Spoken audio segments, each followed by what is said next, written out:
Good evening, everybody. It is 6 p.m. on the 10th of December, 2024, and I'll call this session of West Hampton Regional Municipality Council to order. We'll begin the evening with attendance. Clerk Snare, Mayor Zabian, present. Councillor Yonich, He's running about 5 minutes late. Councillor McLean, Here. Councillor Remy, Here. Councillor Whedon, Present. Deputy Mayor Francis, Here. Councillor Bob Morton, Present. Councillor Leary Pinch, Running about 5 minutes late as well. Councillor Paul Morton, Present. Councillor John Smith, Present. Councillor Bonnie Smith, Here. Councillor Ivy. Present.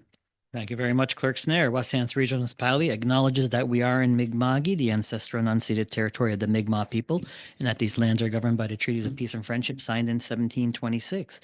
We're all treaty people and have responsibilities to each other and this land. West Hampton Regional Municipality also recognizes African Nova Scotians are a distinct people whose histories, legacies, and contributions have enriched that part of Mi'kma'ki, known as Nova Scotia, for over 400 years. Any announcements, Council, this evening? Deputy Mayor. Thank you. Just a reminder that the Newport Station Hall is having a fundraiser at the St. Croix Hall this Saturday, and you can have your kid's picture taken with Santa, and it's from 8 to 11. Thank you very much. Councillor Ivy. Thank you, Your Worship. First one, I was fortunate to be in Councillor Whedon's district again this weekend with Santa and Elf Lisa, and Elf Jimothy was there taking photos. Always a pleasure to be there.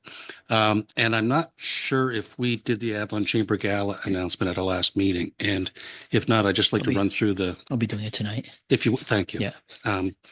Yeah, because it was noted that, thank you. Later on in the agenda. Anything else for announcements? All right, we'll move on for approve the agenda, including additions or deletions. We do have our dashboard items on there. If there's anything on the dashboard, we can take them now, or if there's any additions or deletions. I have one addition I'd like to add, Council. It's under in-camera legal, and it's just an update on a file that we had currently before you. Councillor Ivy. Yeah, thank you, Your Worship. I'd circulated a report to council. I don't know if everybody received it. It would have gone out Friday night, I think, is when I was successful getting it out. And so it was late. And so seeking permission if council wishes to go through that this evening. It has to do with the item previously raised on an error in the minutes and just a path forward and how we can do that. Or alternatively, again, we're a couple of months out now. So if it didn't go till January, then not a big deal. But I'd put that in for consideration to be added to the agenda. If there's anybody that objects, all you got to do is say so, and away we go. So we'll put it as 16A minutes error / correction. And if there's anything on that, we'll discuss after this. Any other additions at this point, Councilor McLean? Yes, thank you, Mayor. I just want to add an item in camera to do with legal, to do with the Union Corner cell phone tower. Just a couple questions I just want to ask, but it's legal in nature. So Okay, legal updates. All right, so we'll put those to a vote, council, one by one. Just that's what we've done in the past. So we'll do the first legal as an update on previous file. Let's do a show of hands. All those in favor signify by hands up. Opposed? Motion was passed unanimous. Second one is in-camera minutes error correction under new business. All those in favor signify by hand. Sorry, that's not an in-camera. Oh, sorry, no, 16A, sorry, new business. Amendment. Amendment. All those in favor signify by hands up. Opposed? Motion was passed unanimous as well. And the third one is a legal matter update on for 17 in-camera. All those in favor signify by hands up. Opposed? Motion was passed as well. All right. So with those additions, I'll look for the approval of the agenda. Moved by Councillor Paul Morton, seconder Councillor Paul Whedon. second. Paul 1, Paul 2. All right. All those in favor signify by hands up. Opposed? Motion's passed as well. Thank you very much, everybody. Okay, just making sure I got my clicker there. All right, any declarations of conflict of interest this evening, council?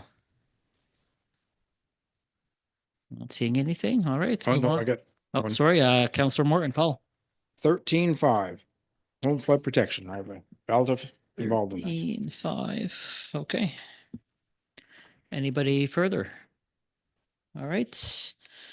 Approval of previous meeting minutes, November 26, 2024, council minutes, November 26, 2024, public hearing minutes, Allers House Wind Farm Expansion Development Agreement, and November 26, 2024, public hearing minutes, 1809 Highway 1 Falmouth, PID 45026820 Development Agreement. Those minutes are circulated in your packages. If there's anything on those, we can take them now. If not, we'll look for a motion to approve. So moved. Moved by Councillor Paul Morton, seconded by Deputy Mayor. All those in favor signify by hands up. Opposed? Motion was passed unanimous as well. Thank you very much, everybody. All right, we do have one presentation this evening, water utility overview. We have Mr. Jerry Eisner and Blaine Rooney. You want to come on up, fellas? You know the procedure. You click your mics when you want to speak and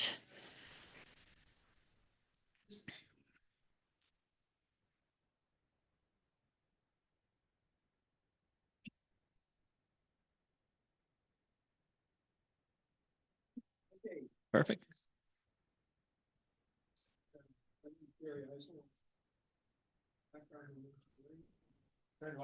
Oh, just your light on there, Jerry. Yes, sorry. Okay, there. I didn't think you want to listen. Okay, yeah, just a quick note. Some of you have met us before, but my name's Jerry Eisner. I've spent about 35 years working on designing water systems, in the last close to 20 years setting water rates with the Utility Review Board. And my colleague is Blaine Rooney, who is spent close to 30 years with Halifax Water as Director of Finance and Corporate Services. So that's sort of who we are. What we're here to talk about tonight a little bit, if I can get the overhead thing, I got it on my screen. How Our do I- technical I expert didn't is press- making I her didn't way press to the you. Share button, did I? Okay. You told me about the share button, That's okay. but you hit it. It's down there. Right there. Yeah. Go from the beginning.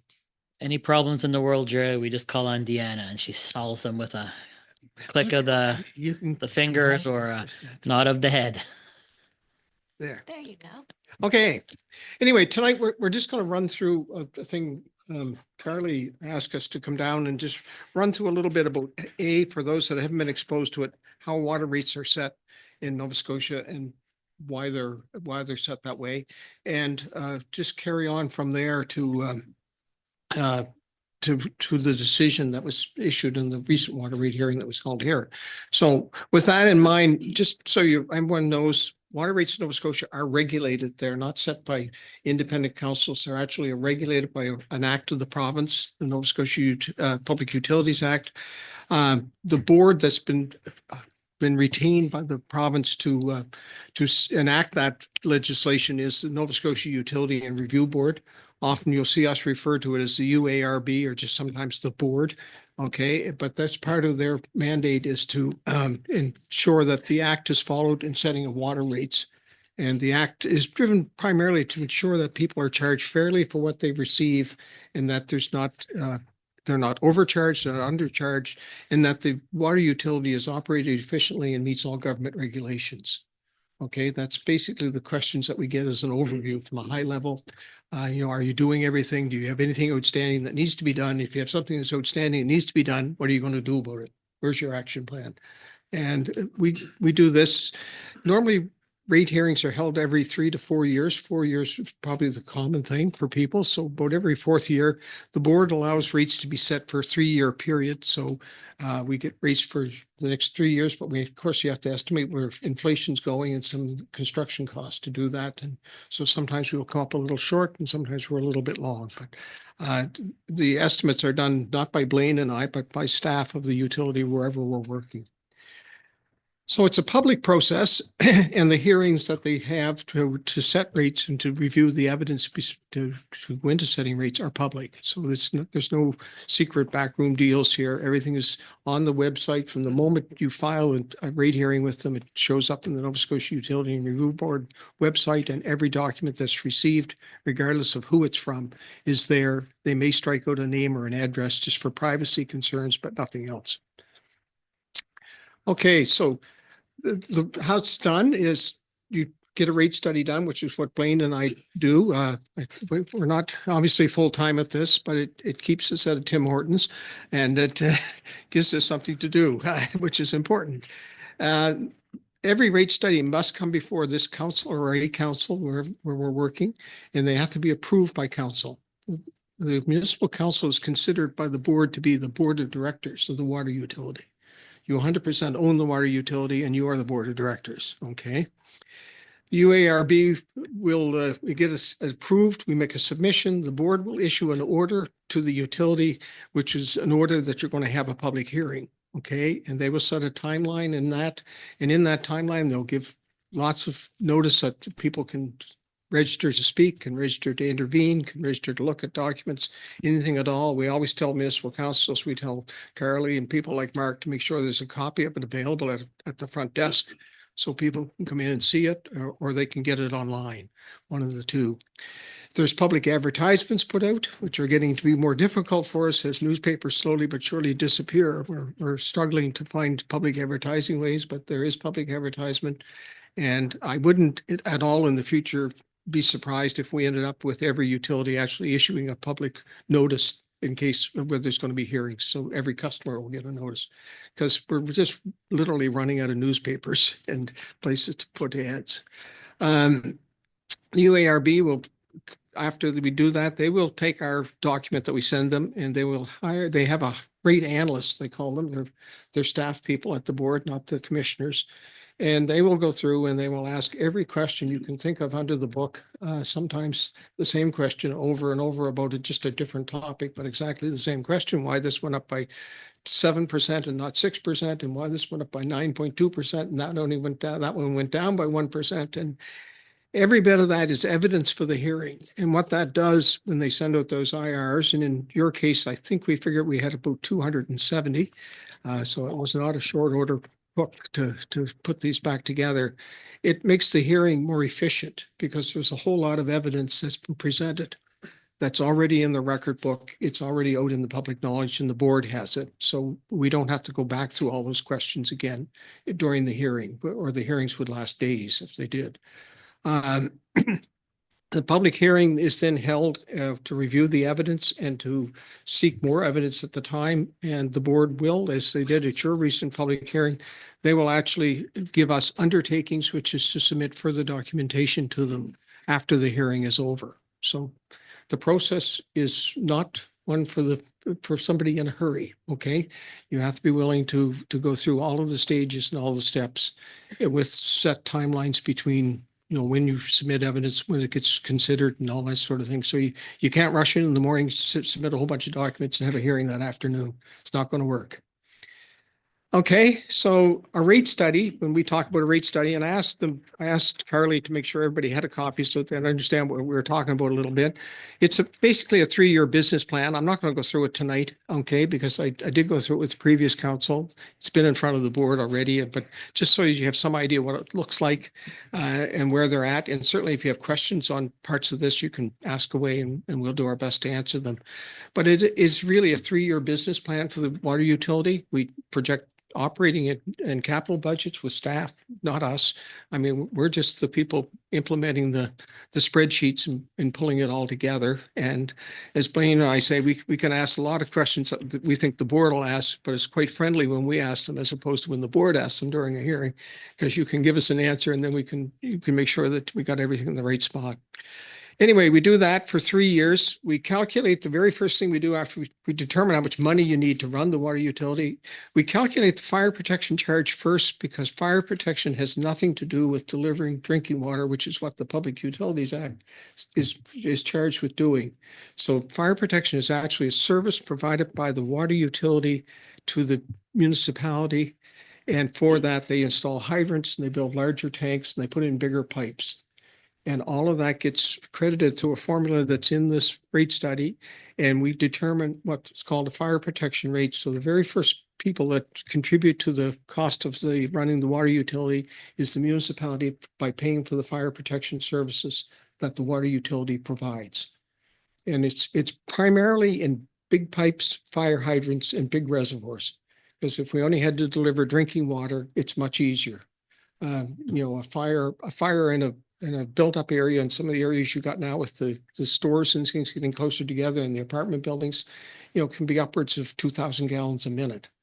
That's a lot of water.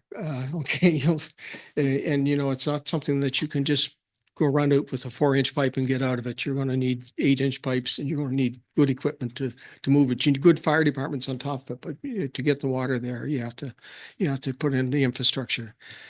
The balance that's left after that, we divide it into base charges and what we call meter charges or consumption charges.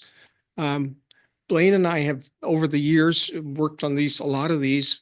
What we find and what we carry on with the board is we try to set the rate structure such that about 40% of the revenue you get comes from the base charge.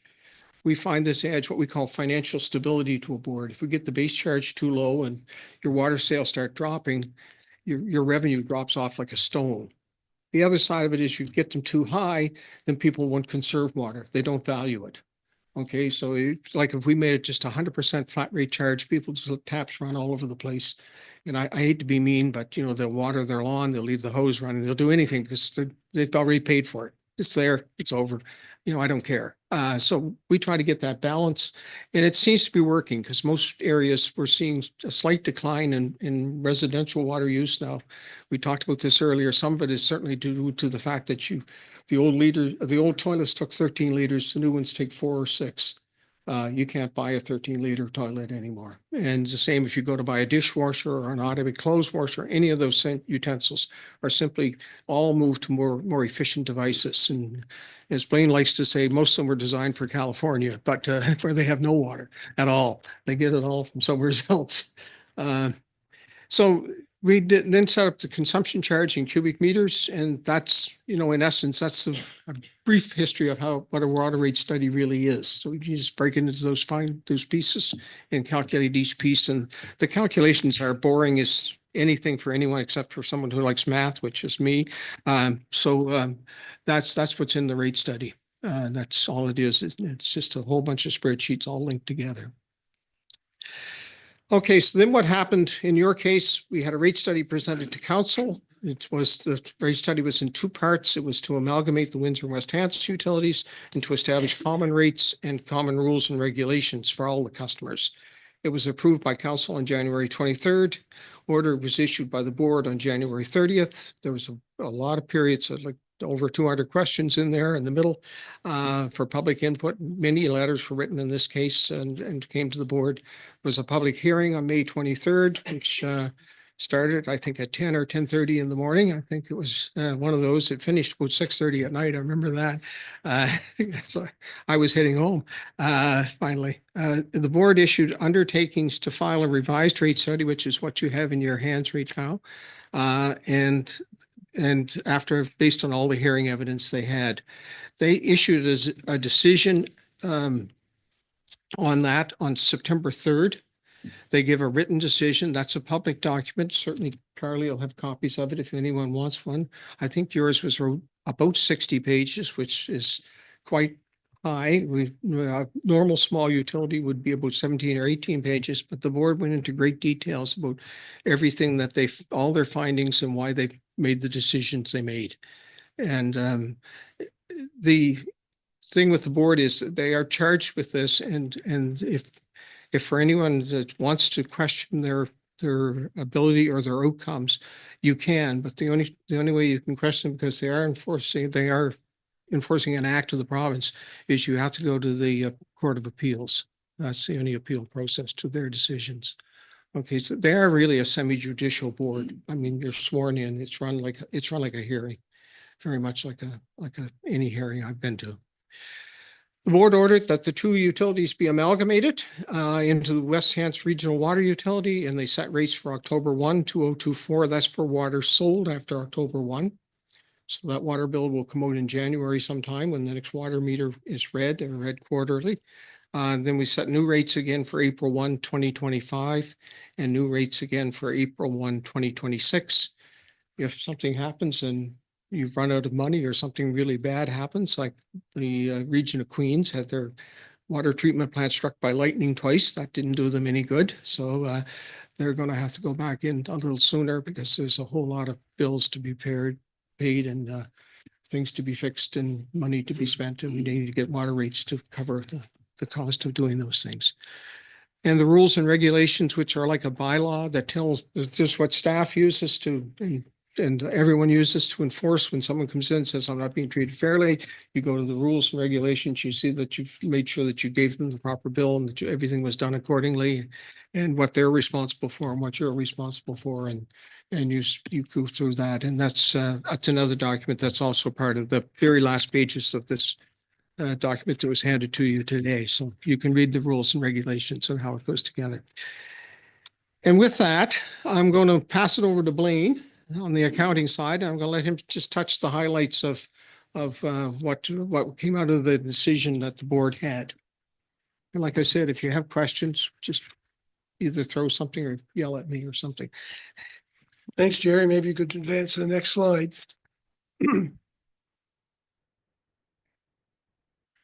Couple of things that were in the conclusions that was in addition to the rates. The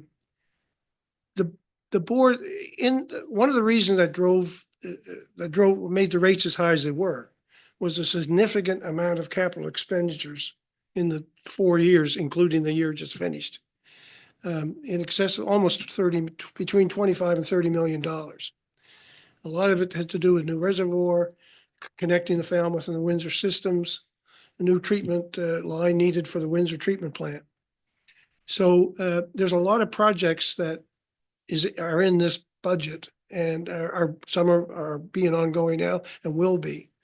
The board was concerned, and so included in the rates were depreciation and debt servicing on all of the infrastructure that you're going to build. The board had some concern, not about the projects, but the ability of staff with contractors and that on being able to do all of those within the time limit. So what they did was, as part of their order, they ordered that any money that was included in the rates for debt servicing and depreciation on those projects that did not get spent, you can't use it for operations. They want you to take that money and put it aside in a reserve so that these projects is not that they may be done, they will be done at some point. So, but you can't use it to pay the payroll each month. You got to put it aside and you can use it when those projects go ahead. So that is something I'm not aware of any case that we've had. They have suggested it at different times that you do it, but this was a firm order. So, and you have to comply and we have that in the financial statements, and so when they're filed with the board, they'll be able to see that. But that essentially what they're doing. If they say we'll give you the money, they give you the right to collect the money, but you can't use it to pay the operational bills. If you don't do this, so whatever is in our rate studies for depreciation and debt servicing at the end of the year, Carly will have to compare it with what the actual financial statement are, and the difference has to be put in this reserve account for the lack of a day. And the three reasons why they had concerns of, staff availability to do all these, equipment availability, contractor availability. And the fourth point, which is important, is that a lot of the projects, some of these projects have grant funding that isn't confirmed yet. You're planning on applying for it. So if you don't get that grant funding, does that mean you delay the project? You won't know that till you apply and see. So those are the reasons that they put that in, those items, made that change. So they ordered the board to set up this reserve account in the case of the capital program. And it says if the capital works are not contained as contained in the rate study, the associated depreciation and loan payment principal and interest contained in the rate study is to be placed in this reserve account. So effectively, if you know, then operating expenses are higher than your projected and you need to go for rates, you can't use that reserve money. That was billed. So reserve account is to be used to your plan capital work when constructed. And in order to take money out of that reserve account, you need permission from the board. So normally, any capital project that costs more than $250,000, you have to get board approval to proceed. So usually you write a letter to the board, you want to do it, and they'll come back with some information requests, how you're going to pay for it, why do you need it, all those types of things. And if you say by that time, well, I'm going to use some of the reserve, they'll probably let you use it. So that's the reason they did it.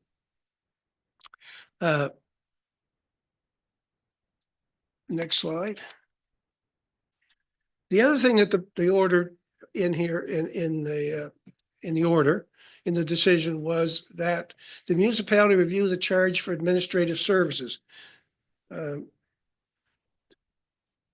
The water utility is a separate operation, but it gets all its administrative services from the municipality.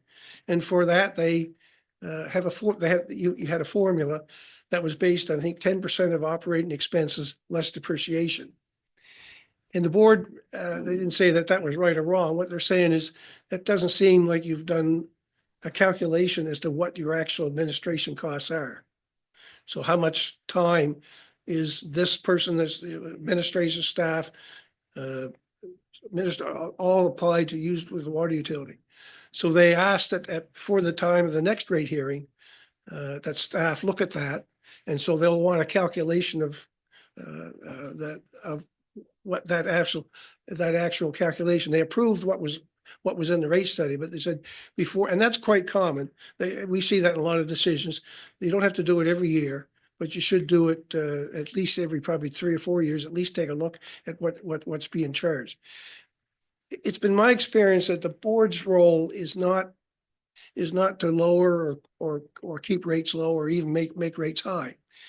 Their role is really to make the water utility efficient and effective. So they're doing all of those things. And so if the cost of water should be what includes all the costs, and that's in the proportionate share of administration costs that the water utility is using. So those were the three big pluses or decisions in the decision that the board issued. So I think we're open to some questions now. Your mic there, Jerry, again, sorry. Oh, so okay, so that pretty well sums up. Yeah, I strike two off, so we out of here, thank. I left the car engine running. So anyway, actually, I think the board, what they hit it as the hearing, which was interesting, is we don't think the municipality is charging the water utility enough money. That's basically what they came back at. And I can see why, because we see them from every utility across the province, and your rate was based on a percentage that grew up over time, like many things do. But the board, when they ordered that last thing, it's just basically, hey guys, go back and tell us that the CAOs gets used 20% of the time, council spends 15% of their time at it, Carly so much percent, and staff all down to the ranks, and then tell me how much money you spend, and we'll take that as a much better number. And like I said, as Blaine said, their job is not to make water cheap. Their job is to charge fairly for the service you receive. And they will say that over and over at a hearing. You'll hear them say, do you consider this fair? Okay. And that's what the whole premise of the whole water rate study and the whole hearing process is about, is that you pay fairly for what you get. Okay, that you're not overcharged, you're not picked on, in other words, because you're a big customer or a little customer, one or the other, because those are usually the two extremes that feel like they've somehow been hard done by. The big guys always want water for less money because they use a lot. Well, it doesn't make any cheaper to make just because you lose a lot. I'm looking over at Todd. It's the same amount to make that last gallon as it did the first one. Okay. Yeah, the other point I'll make is how the board, normally, I mean, we do probably 98% of it. We don't do Halifax, they do their own. But the majority of the other ones, we do. Nobody else in this province is doing this work. And normally for a water utility this size, they would assign one board member. There were 3 assigned to this hearing, including the chairman of the board. And I think that for 2 reasons. One is you were amalgamating 2 water utilities. There was fairly significant increases for both customers, but particularly for one of the utilities. And the third thing was you had a huge capital budget over the next 3 or 4 years. So they sent the A team in. They sent the chairman, sent the CPA, and they sent an engineer. And normally our hearings go on 2 hours at the most. This was 7 or 8. So there was a lot of those were here. We got a lot of questions from the board. So Thank you very much, gentlemen. We're going to open up to questions of council. If anybody has any questions to Blaine or Jerry at this point. Councillor Ivy. Thank you, Mayor. And thank you, gentlemen, for the recount of what took place, the accounting of what took place within the hearing here. It was a full day. And then some, as part of that process, and the questions were very well put, and the whole process, well conducted. You could tell the people that were sitting at the head of the table that they knew their business. They weren't doing that as a part-time endeavor off the side of their desk. They definitely know what they're doing. That being said, I am going to ask that you touch on and speak about leakage. And the reason for that, part of the conversation that took place at those hearings had to do with unaccounted for water, and that with the consolidation of the 2 bodies, that water had previously been directed by board order. I think it was in 2017 that there was a mandatory need to pay for that water between the 2 utilities. We were separate municipalities back then, and so water that came from Windsor and went to 3 Mile Plains had to be paid for. It wasn't just getting passed through the system. And I think there was some debate between the 2 municipalities back then as to whether West Hants thought they should have to pay for the leaked or lost water, and Windsor saying, well, no, you have to. It's part of the cost of doing business.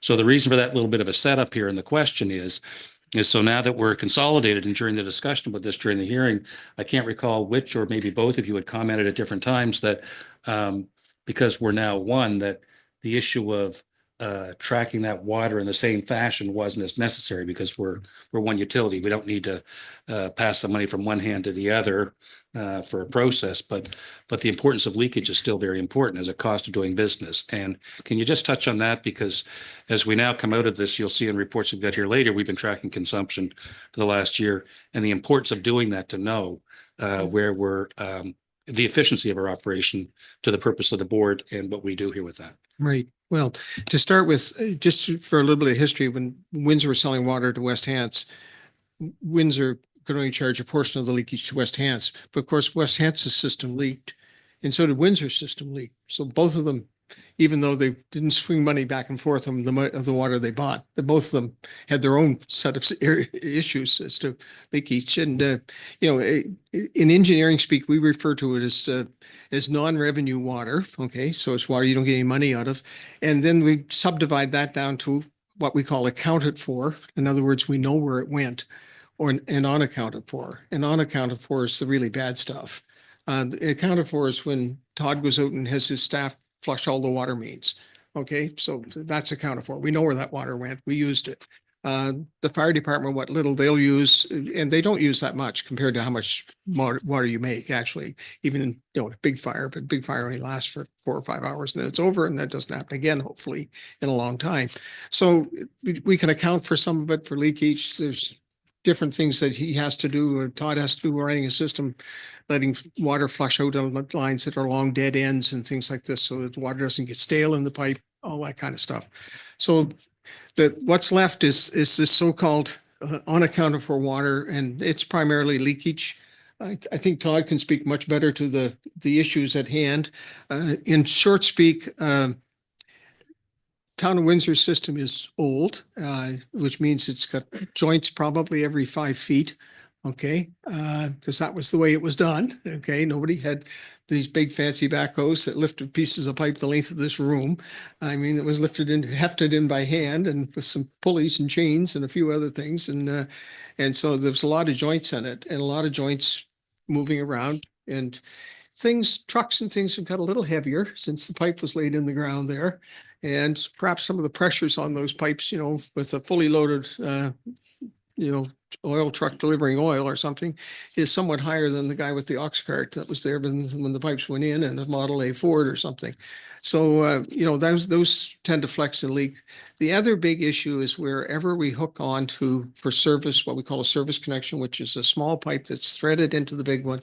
And those are always prone to having some, even just drips. But the fact of the matter is, when you have a utility this size, you have 2,000 to 3,000 customers. Get 2,000 to 3,000 drips makes a lot of water. Okay, so some of those are really, we refer to those as the drips at those leaky joints like that. You really can't fix those. So there's always going to be that leakage because it costs way more to fix it than what it's worth. Okay, because it is literally a drip, and then you have to go up and dig up another one and get another drip. So those little ones you can't get.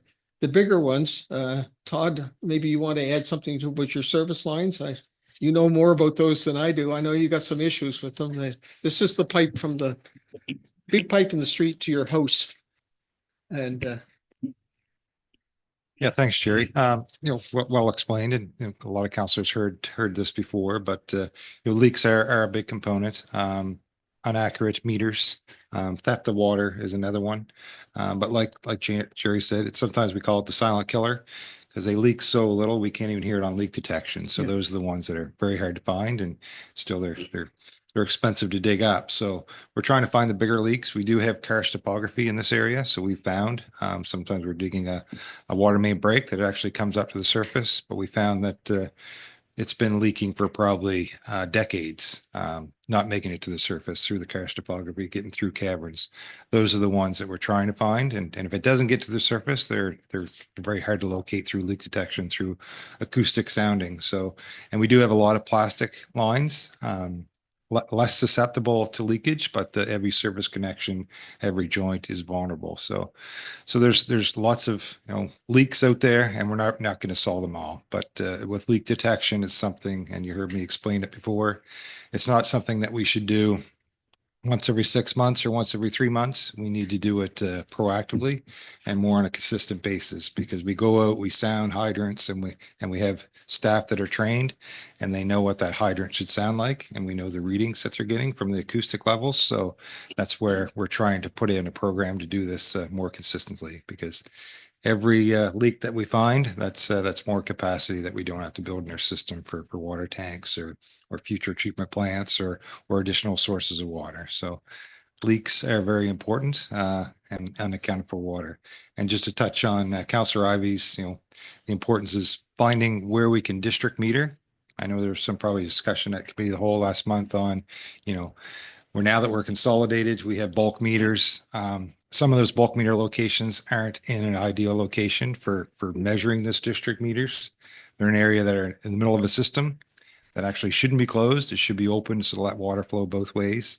An example of that would be what we call the Underwood Drive or Edward Drive meter up in the crossing. There's a check valve in that, so it only should flow one way, but the system's all connected in multiple ways. So having one meter, it's not very accurate. And that's what we're finding with some of this reporting. Let us get to a point where we're putting district meters in where they should be and monitored 24/7 through SCADA, because checking a bulk water meter every 3 months is certainly not proactive for leak detection. So these are some of the things that we're implementing, and we'll get to a much better spot to find those leaks and ascertain where they are. And if we know a district that has more leaks than it should, and then that's where we go looking for the leaks, and if we can repair them, we will.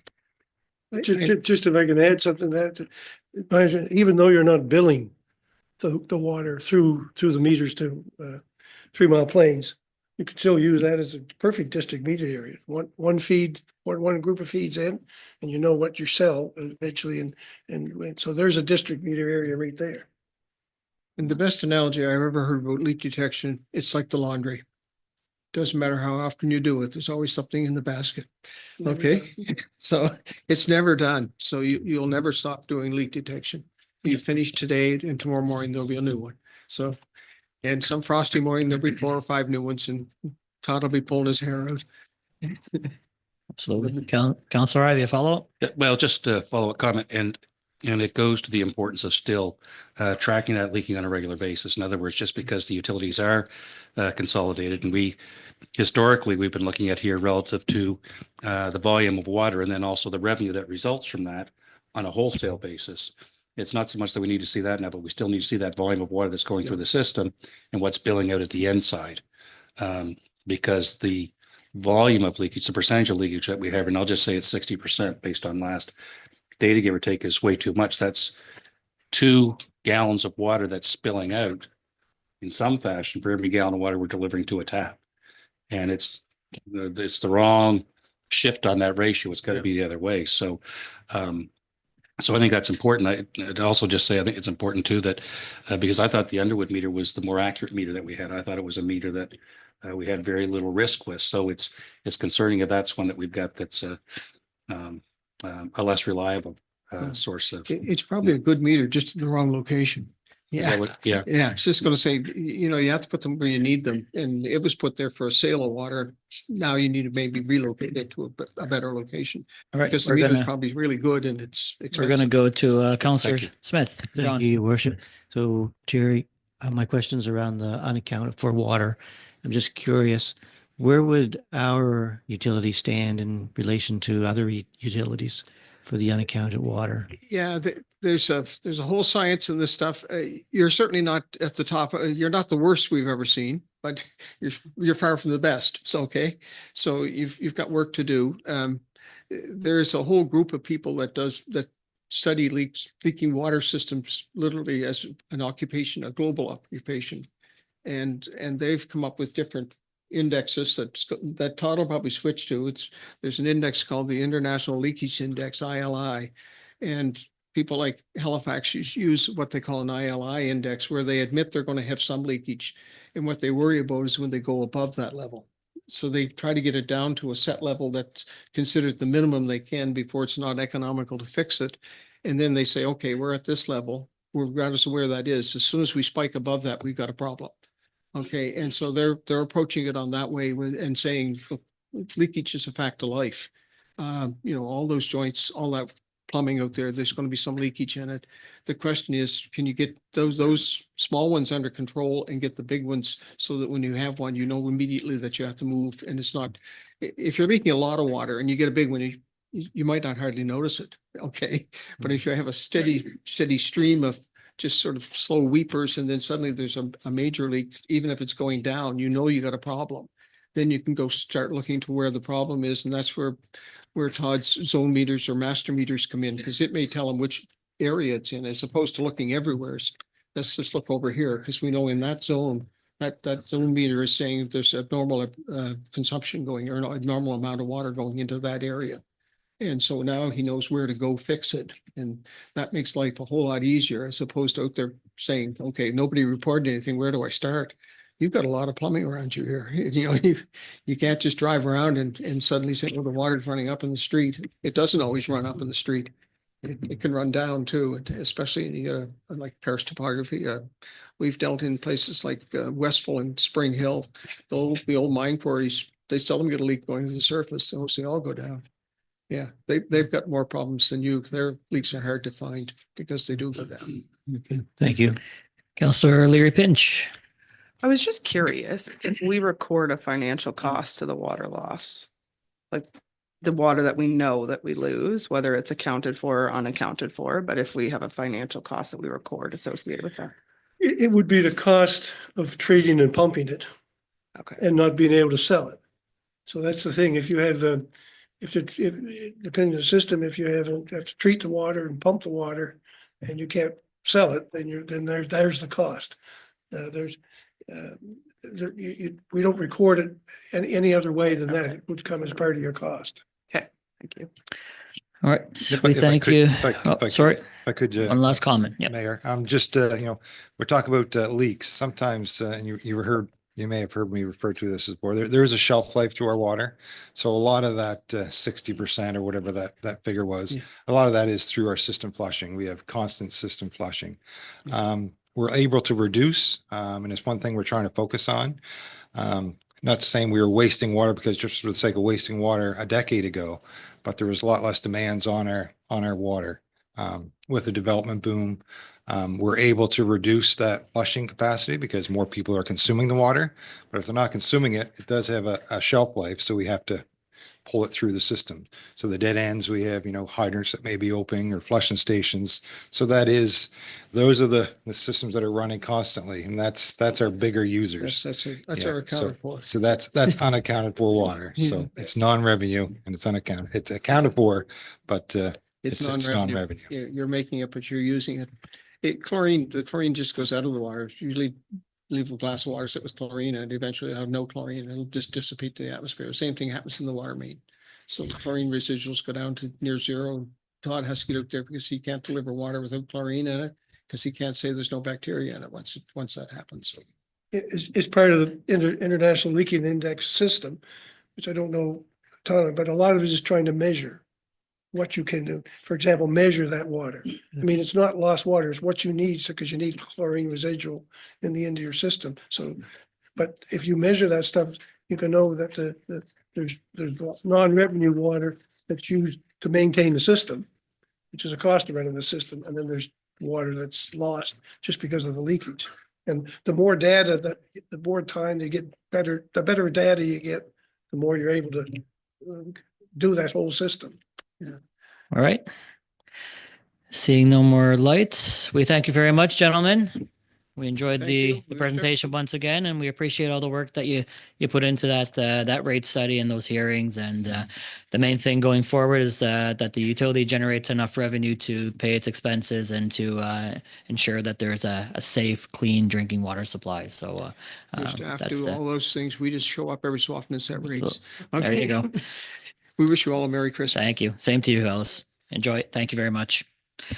All right, council, we have no public hearings or second reading scheduled. Nothing, no unfinished business. I'll get to the mayor's report. I have a verbal report here. I'll try to make it as quick as I can.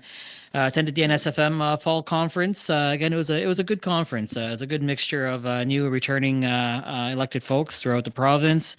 The major discussions that I had around the time I was there, climate action, coastal protection is a big thing in a priority of the NSFM.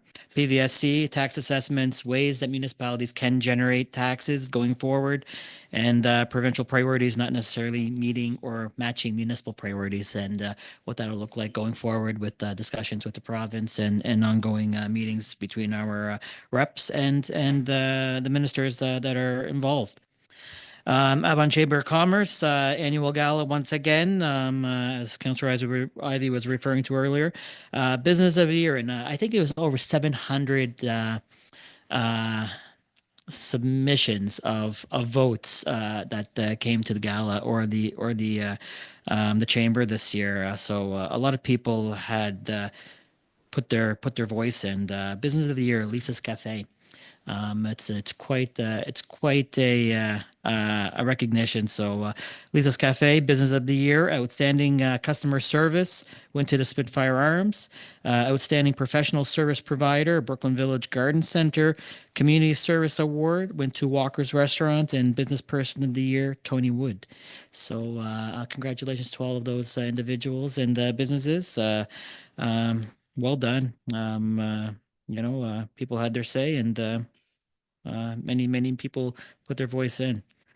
Christmas Angels, as you all probably know by now, its biggest ever amount raised through their telethon, $96,000 give or take. I think some donations are still coming in, so a huge congratulations to that small but mighty board, all the volunteers, everybody who did donate, the businesses, the individuals, those who just went out above and beyond and are going to make many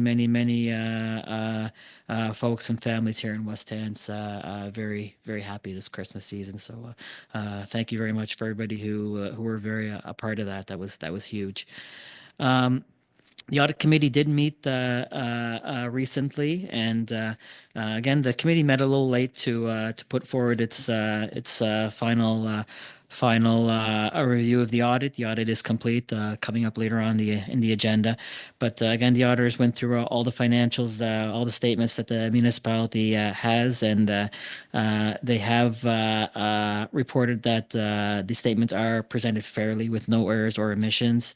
Staff do correct things as they do come up. Staff are very proactive in everything they do, but it's we've had so many changes, so much information, so much coming at us that just took a little bit more time to do it this year. Internal controls, once again, are incredibly strong, very detailed, gold standard. Highlights again, a great amount of community investment, 9.85 million capital additions, with when you consider it with the amount of additions on our debt. So it's just highlighting the council that municipality is incredibly healthy and with great reserves. So I'm just gonna quick highlight on that. We'll let Curly present a little bit later on, and just wanted to touch on that. Congratulations to the Avonview girls hockey team, birthplace of hockey champions. It was quite the finals. 2-1 on a stormy day, and they held off a very great strong team. So congratulations to that team, and one of their players, Noah Sanz, I think I am pronouncing it correctly, from Spain. So it's one of their players from Spain who is was named to the hockey team, or the national team for Spain, for the U18s IHF World Championships being held in Poland. So that's a huge honor for that individual. And so Monday night they're playing their final game before the break. If you want to come on out, support her, and give her a great send off for that tournament, Monday night at 5 p.m. Hantsport Fire Department banquet this past weekend. Again, some really great achievements within that department. Brian Rickshay, Deputy Chief and Captain, celebrating 50 years with the Hantsport Fire Department. It's pretty big. 35 years to Ronnie Sterrett and Paul Maynard, and 20 years to Jason State. So congratulations to those individuals. All of our fire departments, many people awarded, recognized this year once again, and some that's dedication. People First, Windsor People First Christmas gathering again. They're a great group, eh? Anytime you have a chance to converse or to go to one of their meetings or their events, you will come out with stitches in your side, because you will laugh pretty heavy. And great group of people, great volunteers, and they do some nice stuff in the community. Congratulations, Festoon, Councillor Morton, other Councillor Morton, Jolly St. Nick, and the whole community of Hantsport. Unfortunately, I wasn't there. I was at audit committee. No offense to the audit committee or anything. I'd rather be in Festoon, but it was a great night in Hantsport. The weather pulled out in the end, and congratulations to the community and all those involved.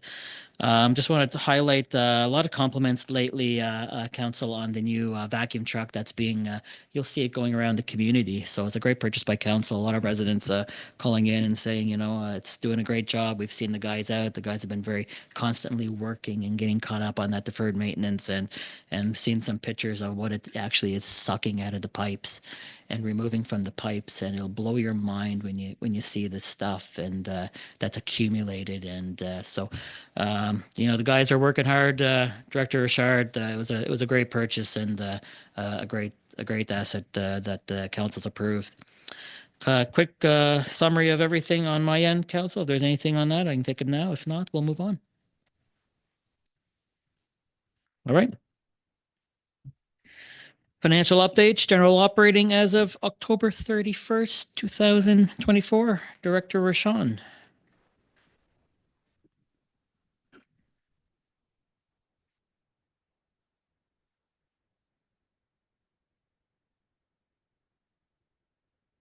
Thank you, Your Worship.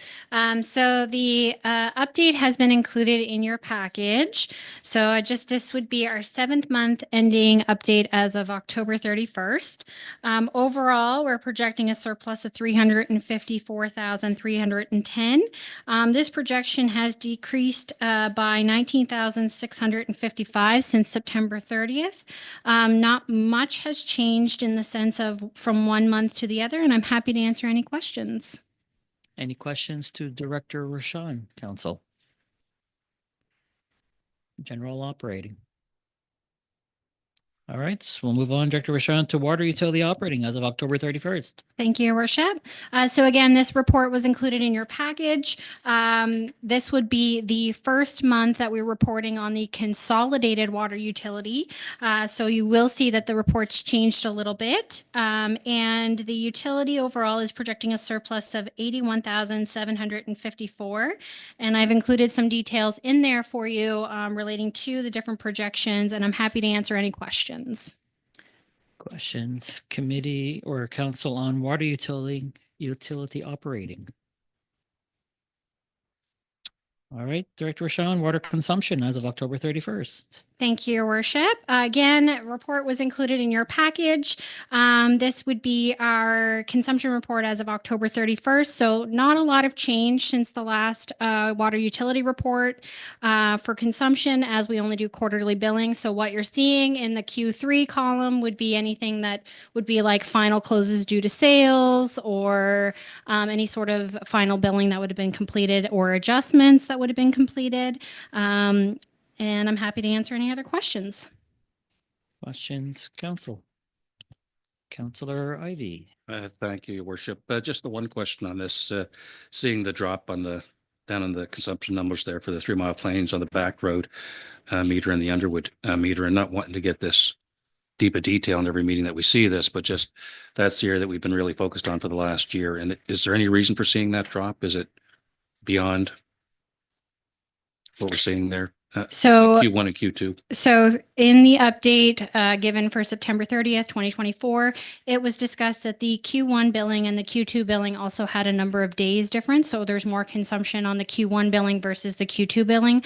But I believe Councillor Smith had asked the question of why there was a drop in the Underwood meter at the time. And we were investigating that. And that was due to a battery within the sensor pad. And so the read was a picture that we used with an estimate. So this would be our last billing on that meter, and there would be some water lossage due to that battery. Great, thank you. And so we don't have a backup for the battery. It's a single source that that's used for that. Is that correct, or am I? I'm getting a head nod from Director Richard. He's more of our technical than I am on the actual water meter, but yes. Gotcha. Is there anything that can be done about that we don't experience that loss? Is this a very We'll get you in unusual here, item to have? I Director just want Richard. Yep. Yeah, good question. Essentially, there's just one battery that takes the read.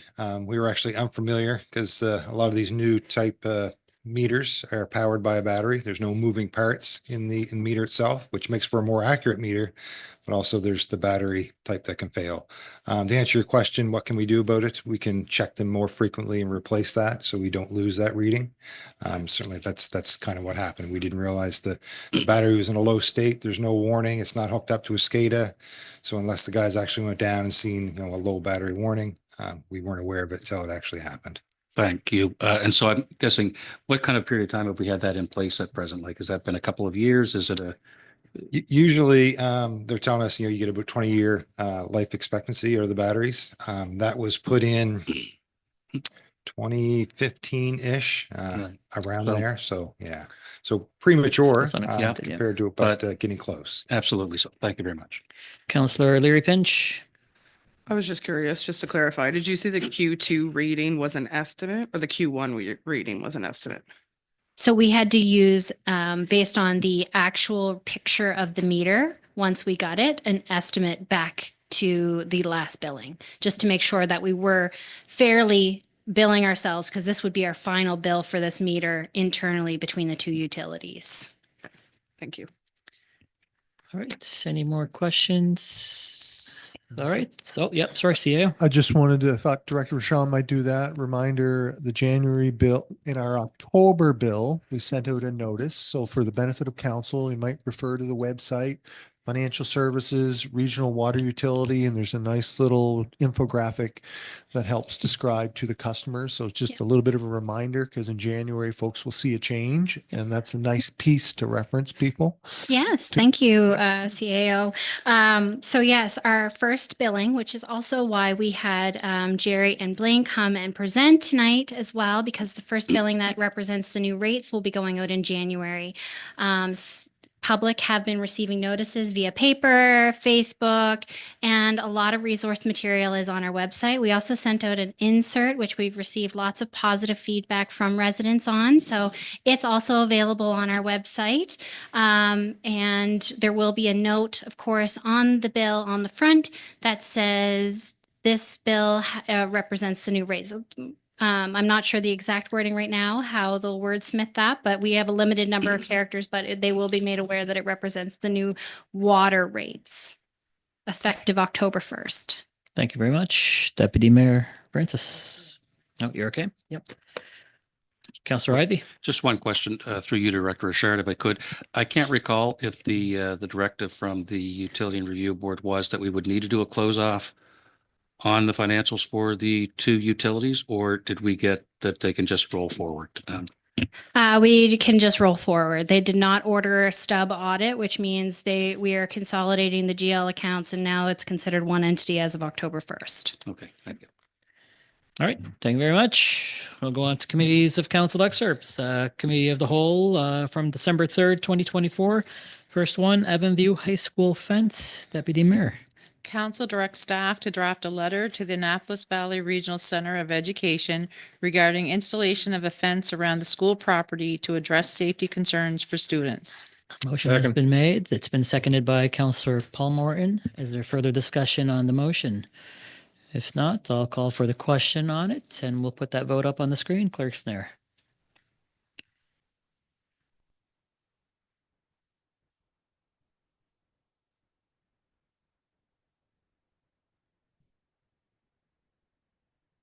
Motion is passed. Thank you very much, everybody. Next one is Climate Action Committee 2025 work. Deputy Mayor. Council placed the Climate Action Committee 2025 work plan on file in a manner substantially the same as Attachment A to the staff report titled CAC 2025 Work Plan dated November 13th, 2024. Moved by Deputy Mayor Francis. Is there a second? Seconded by Councillor Morton. Paul, any discussion on the motion put forward? Seeing no lights, we'll call the question. We'll put the vote up on the screen. Clerk Snare.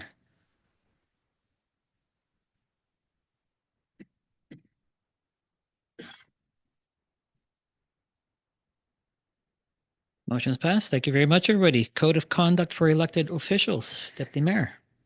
Council repeal and replace Code of Conduct for Elected Municipal Officials Policy RCOHR-002.00 and adopt the Code of Conduct as provided in the MGA with the following resolution.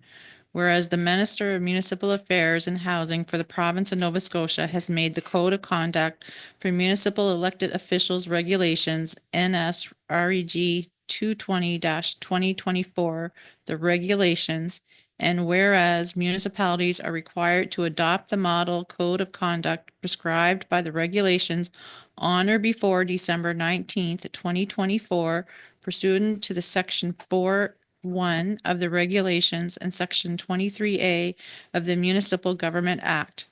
Therefore, be it resolved that the Council of the Municipality of Region of West Hants hereby adopt the model code of conduct as set forth in Schedule A to the regulations, which shall be titled the Code of Conduct for Elected Officials of the Regional Municipality of West Hants. Moved by Deputy Mayor Francis. Seconded by Councillor Paul Morton. Discussion on the motion. Nothing. Oh, sorry, Councillor Yanish. Thank you, Your Worship. Should that read West Hants Regional Municipality? Or does it matter? But it doesn't seem quite accurate in that. Can we just put that back up on the screen there, Clerk Snare? The Regional Municipality of West Hants. Yeah, it's West Hants Regional Municipality, and somewhere else there was another spot where it was backwards as well.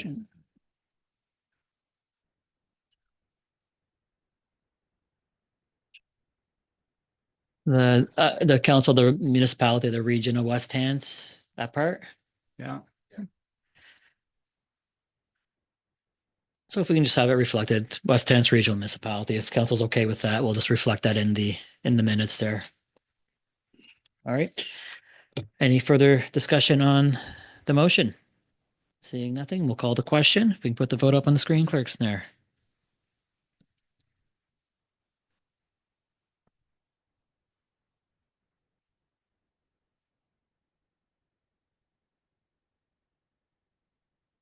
Motion is passed. Thank you very much, everybody. Next up, Commercial Kitchen Equipment Tender Award, WHRM CD 24-10. Deputy Mayor. Council approves the award of tender WWRM CD 24-10 to RH Food Service Equipment to purchase commercial kitchen equipment as listed in RFQ in the amount of $53,435.28 plus applicable taxes to be taken from the Canada Community Building Fund. That's right. Yep. Further, council approved the installation of the kitchen equipment also be funded through the Canadian Community Building Fund. Moved by Deputy Mayor, Second. seconded by Councillor Paul Moran. Further discussion on the motion. No lights. Okay, we'll call the question.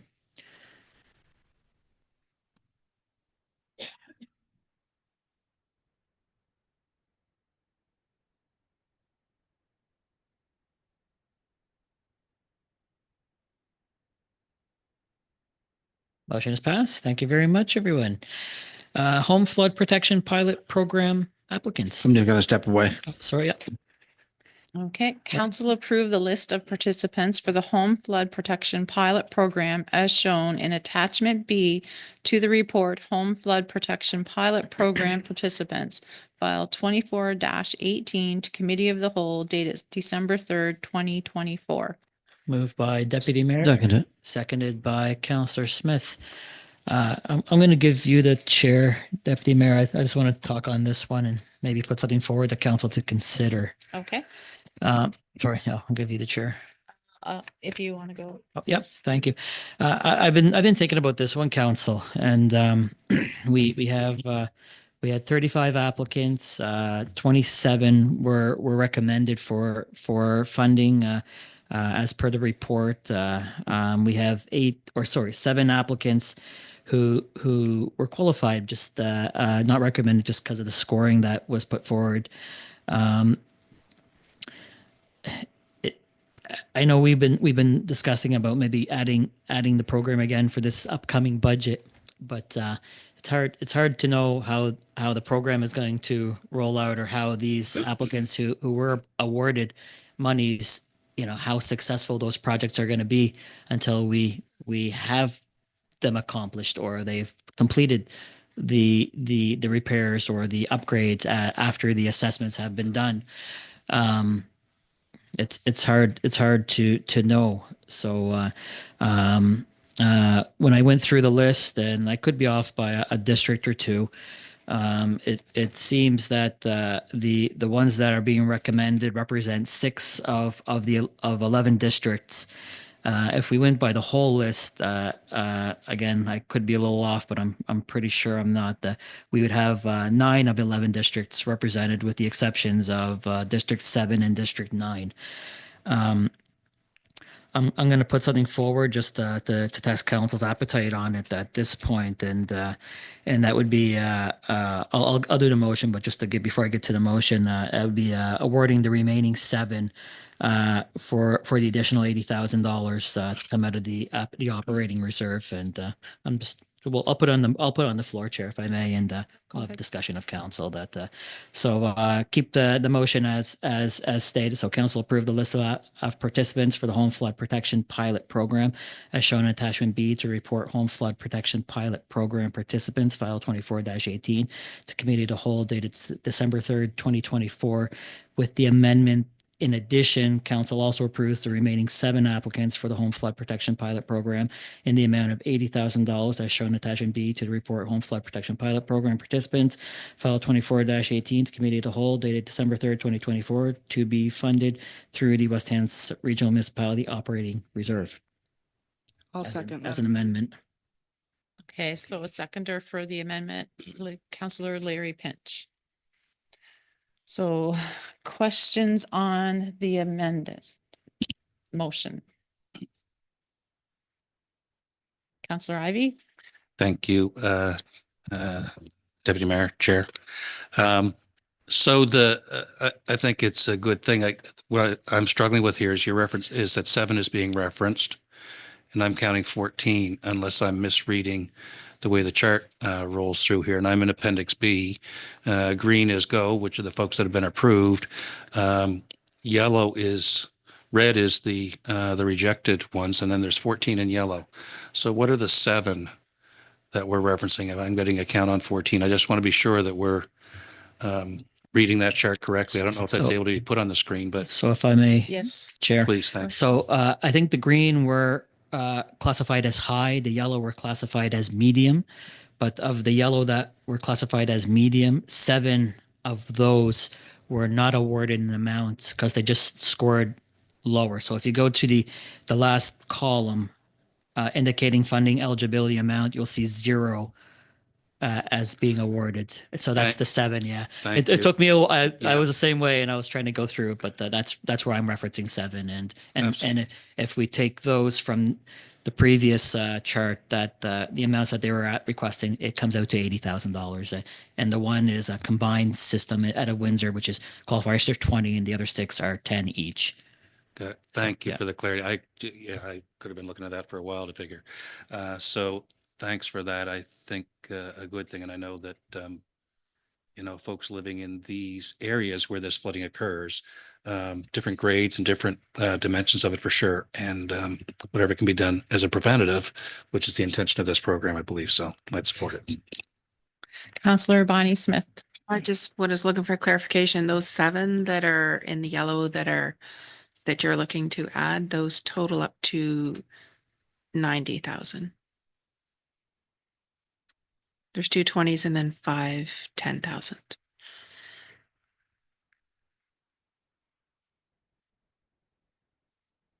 Is it 90?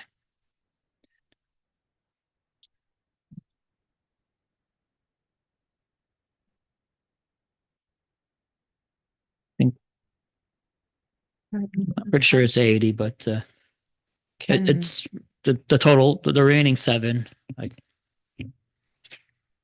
Yeah, could we have, is the motion addition of 80,000?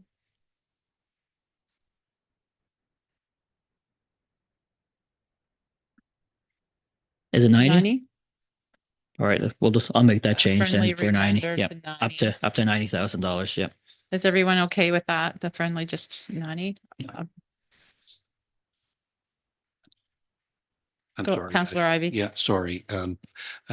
Through you, Chair, to the mayor. It is those initial 7. Is that correct, Mayor Sabian? The 20, 40, 50, 80, 90. It is not the ones that are included with the zeros. I just want to be clear about this, that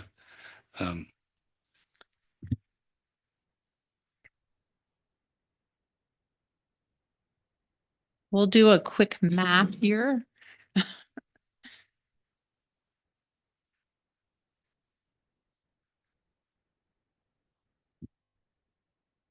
Or a friendly amendment to the motion to include those who were not originally included. That would, and then we're not going to miss anyone if we're using 80 or 90. So a friendly amendment to the motion to include those who were first excluded.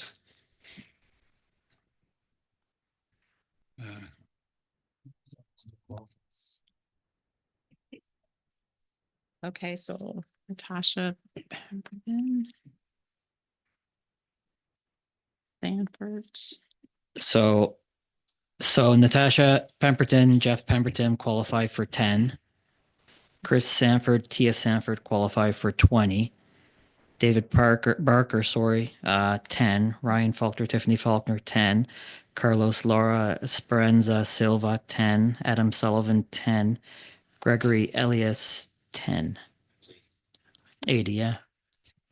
I Okay. think that they were getting confused, your worship, with the people who were in yellow that had the amounts already attached to them, but those amounts were approved. It's the Mm. people who had the zeros beside their name in yellow Absolutely. that you were.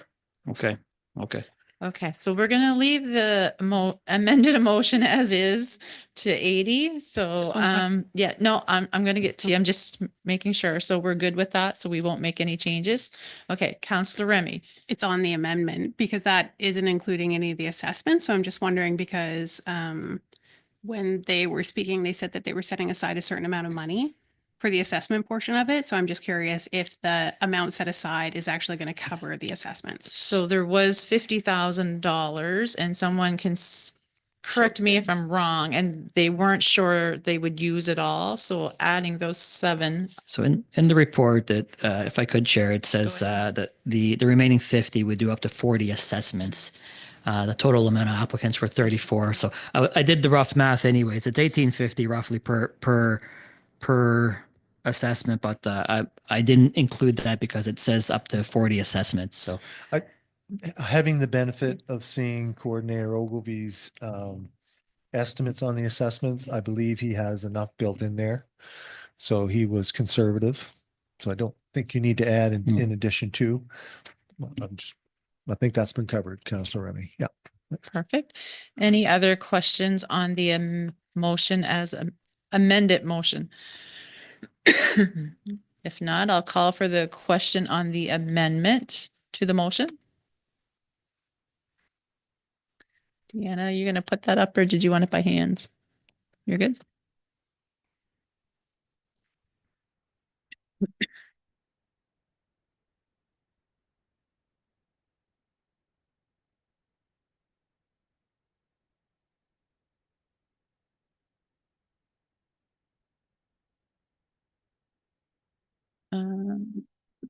Councillor Larry Pinch. Perfect. Thank you. Motion passed. Now, are there any questions on the motion as amended? Seeing none, I'll call for the question.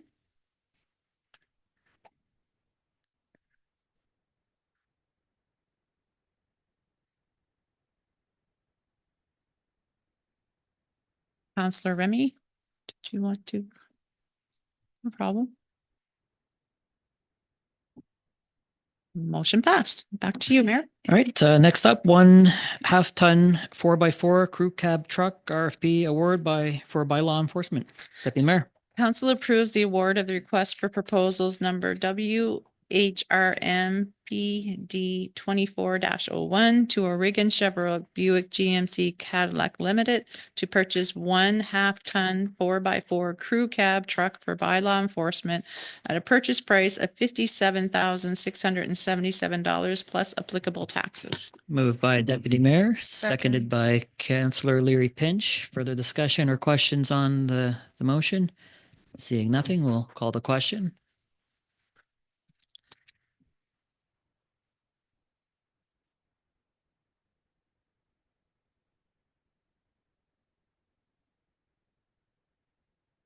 Motion is passed. Thank you very much, everybody. Public participation policy amendments. Deputy Mayor. The council approve amendments to the public participation program policy, which are substantially the same as shown in attachment A to this report. Moved by Deputy Mayor. Is there a Second. second? Seconded by Councillor Paul Morton. Discussion or questions? I'll call the question. We can put the vote up on the screen. Clerk Snare.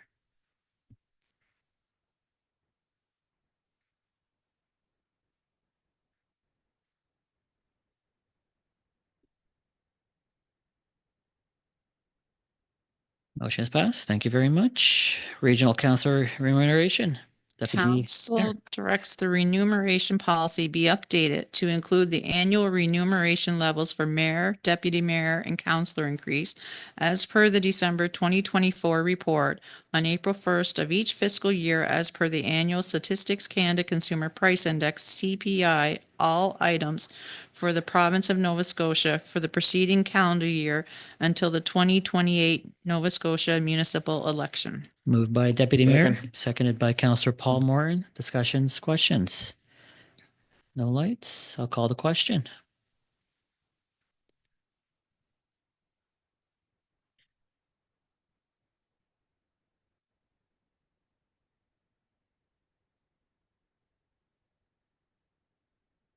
Moved. Thank you very much. I'll pass that means, sorry. Deputy Mayor. Council directs the West Hants Regional Municipality expense policy be revised to reflect the updated meal allowance values noted in the report. Moved by Deputy Mayor, Second. seconded by Councillor Paul Morton. Discussions, questions? See nothing. I'll call for the question.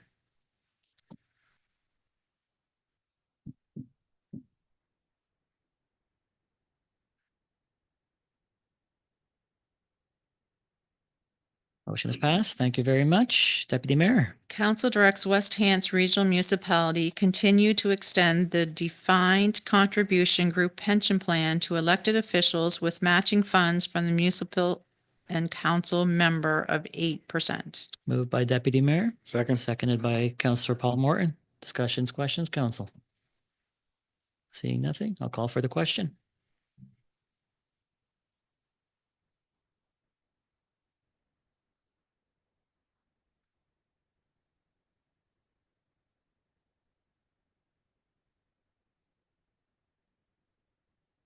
Motion is passed. Thank you very much, everybody. Deputy Mayor. Council directs the remuneration policy be updated to include a parental dependent care leave policy for elected officials, allowing elected officials to take up to 52 weeks leave without pay. Moved by Deputy Mayor. Is there a seconder? Seconded by Councillor Paul Morton. Can I just give you the chair on this one as Sure. well? Yeah. Deputy Mayor. Go ahead. Just a question to you, Clerk Snare, on this one.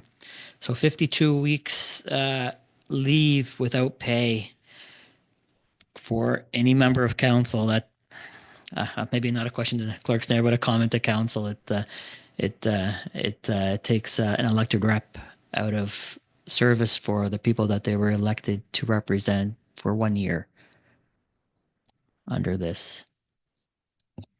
Just to throw it out there. Councillor Ivey.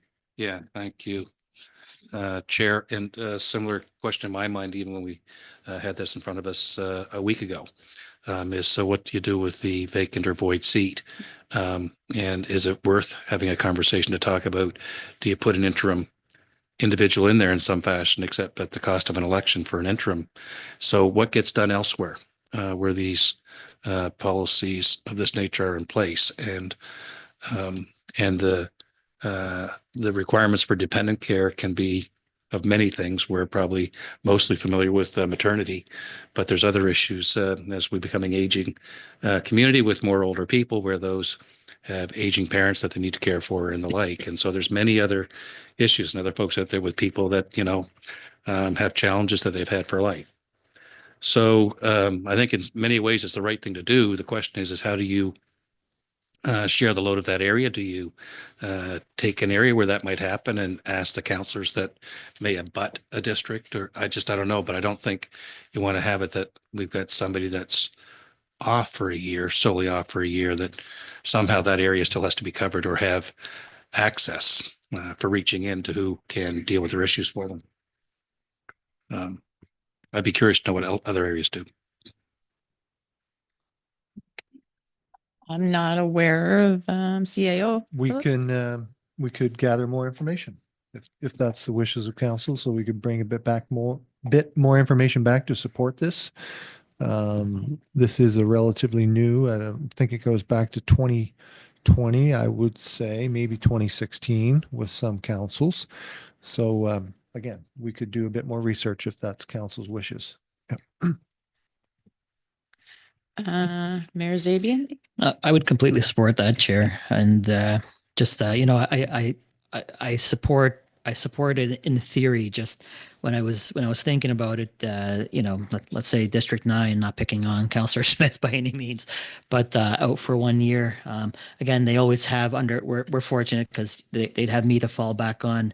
But regardless of that, the residents of that particular district may feel that they've lost a representative. But definitely worth more information to see how the gap is filled by other units who have done this and maybe have experienced a member leaving for that period of time. I'm just not sure. So. Okay. Any other questions on this? Councillor Ivy. I think probably the action that we'd want to do here is, it sounds like we want to put to defer the motion pending further information to be brought back by staff. So there's Amy, it's your question. And so whether you want to make that motion or not, but that's kind of the way I'd see it. Councillor John Smith, I'll go to you first. Thank you. Just a comment. It might be easier to do with a larger council. If we were a smaller council, it could probably be more difficult. If we were a council of 7 and one was missing, that would be completely different. Okay, thank you. Mayor Zabian? Yeah, I'll put a motion to defer pending more information from staff to come back. Councillor Larry Pinch? Second, okay. Any questions on the motion? No? Do you want to put that up, Tiana?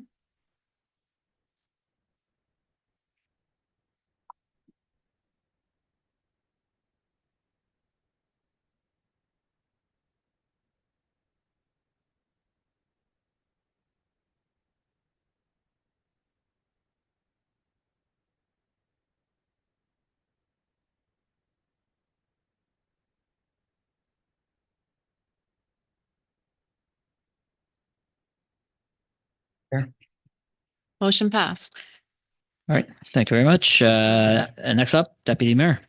Council directs the remuneration policy be updated to include the provision for up to 1,500 per year for elected officials and 750 per year for non-elected committee members to support dependent care expenses. Moved by Deputy Mayor. Second. Seconded by Councillor Paul Morton. For the discussion, questions, Council? Nothing? All right, I'll call the question.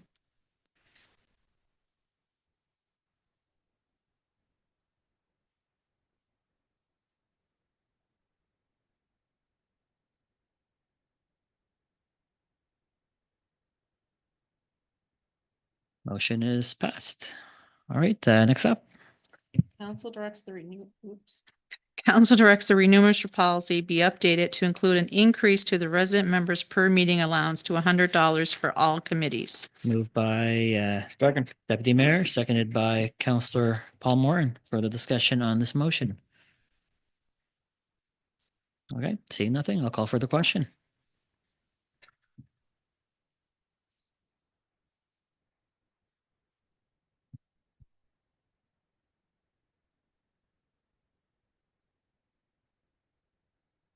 Motion is passed. Thank you very much, everybody. All right, the audit committee excerpts from this 5th of December, 2024. Okay, get that up there. Yep. Did you want to speak to this, Director Rochon, at all, or? It's in the report, Council, as spoken earlier. Committee met. It was the municipality is in a very healthy position. It's in the report, but if you want to add anything else, Director Rochon, we'll go to that at this point. Thank you, Worship. Nothing more that I want to really add, but I will highlight again. I know our mayor has highlighted it during his report. We're in a very healthy position, particularly our reserves. Our debt ratio is also in a really good position. If we look at our capital assets that we've invested versus what we've actually had to borrow this year, they mentioned that was a really healthy position to be in. The other thing they mentioned is, we have a large capital asset in comparison to our debt as well. So 96 million in tangible capital assets, and we only have 16 million in our total borrowing. So, I mean, that's a pretty good position to be in. They referenced, of course, the differences between consolidated surpluses versus unconsolidated surpluses, because that sometimes is always a bit of a challenge to interpret the statements.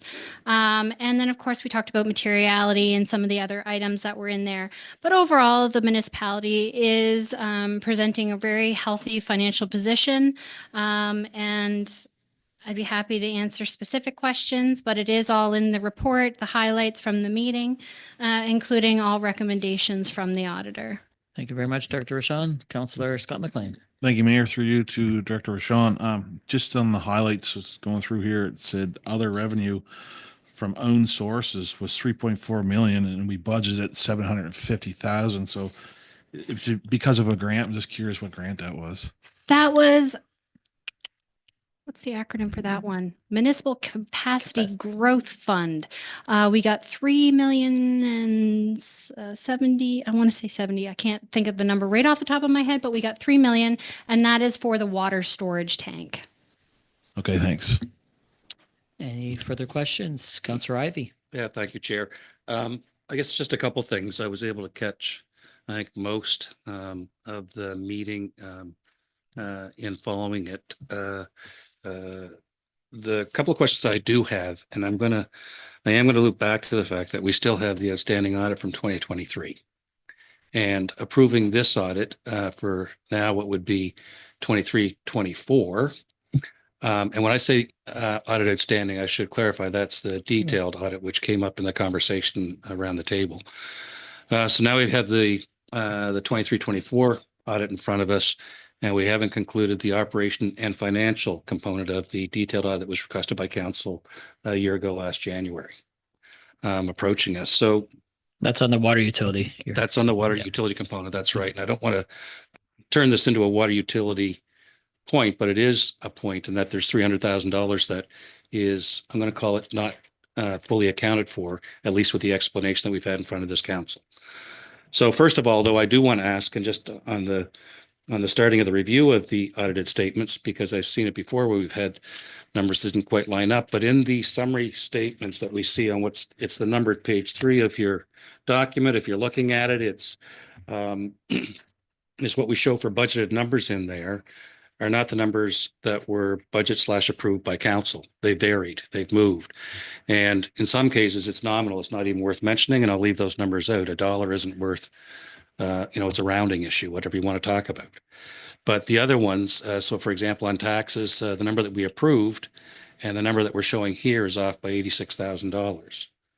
And I'm going with the budget that we had that's been posted to the site. I just want to be sure that we're dealing with the same budget, because I only went down through the revenue numbers. I stopped at that point. I just want to be sure that we've got budget for budget. Yes. Director? So through your worship to Councillor Ivey, as part of the consolidation process within the fund accounting, any interconnecting or interfund transactions need to be eliminated upon consolidation. So for instance, if we had tax revenue for billing our water utilities for taxes, that would be eliminated as part of this consolidated statement.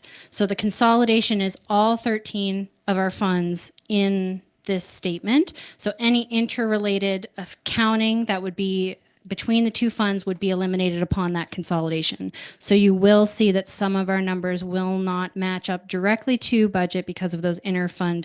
So for instance, administration revenue between the general operating fund and the water utilities would also be another example of a transaction eliminated. Funding between all of those other little components between capital contributions towards reserves, like all of those would be parts of that eliminating entries. Thank you.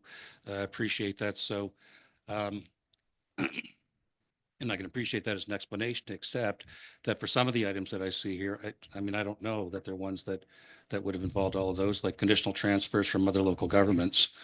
We actually budgeted $182,000 for that, but we're showing nothing in the budget that's here. And so is that one where it would have been completely eliminated and taken out? And I'm talking for those of you that are you may not have the previous year's, the approved budget. The document that we went through as a council, but I'm just saying that it's that variance with the numbers that we have in front of us here. And I'm just wanting to be clear on that, that's what's intended, because we put through a budget that had $182,789 under transfers from other local governments, but we're showing nothing here. And so that's the reason I'm raising this, is to make sure that we're as clear as we can be, because we had that other item that's still outstanding on the $300,000 on the credit. And I just don't want this to get more difficult than it really needs to be. So the other number that I identified here, so that one was a variance of 182.7. And oddly, similar numbers, but sale of service is at variance to the tune of 182.8. Service provided to other governments is at variance by 182.7. So those three are about 600,000. Again, through you, Director Rashawn, I don't know that those are transactions taking place in the background or not, because we don't see that. But we're being asked to approve audited statements that don't line up with a budget that we approved, which sort of goes to my comment 2 to 3 weeks ago, in that we're not seeing updates on budgetary numbers that relate to what we approved. We're being asked to sign off and say everything's okay, for which I think we probably want to do, but I want to make sure that we're doing it with the right numbers in front of us. Because a year ago, we did approve the budget, even though we knew that there was a $475,000 loss experienced by the Windsor Water Utility, which has not experienced a loss since 2012, which was nominal, and that was due to a debt repayment. And we're still trying to get that number lined up. And by saying still trying to get that number lined up until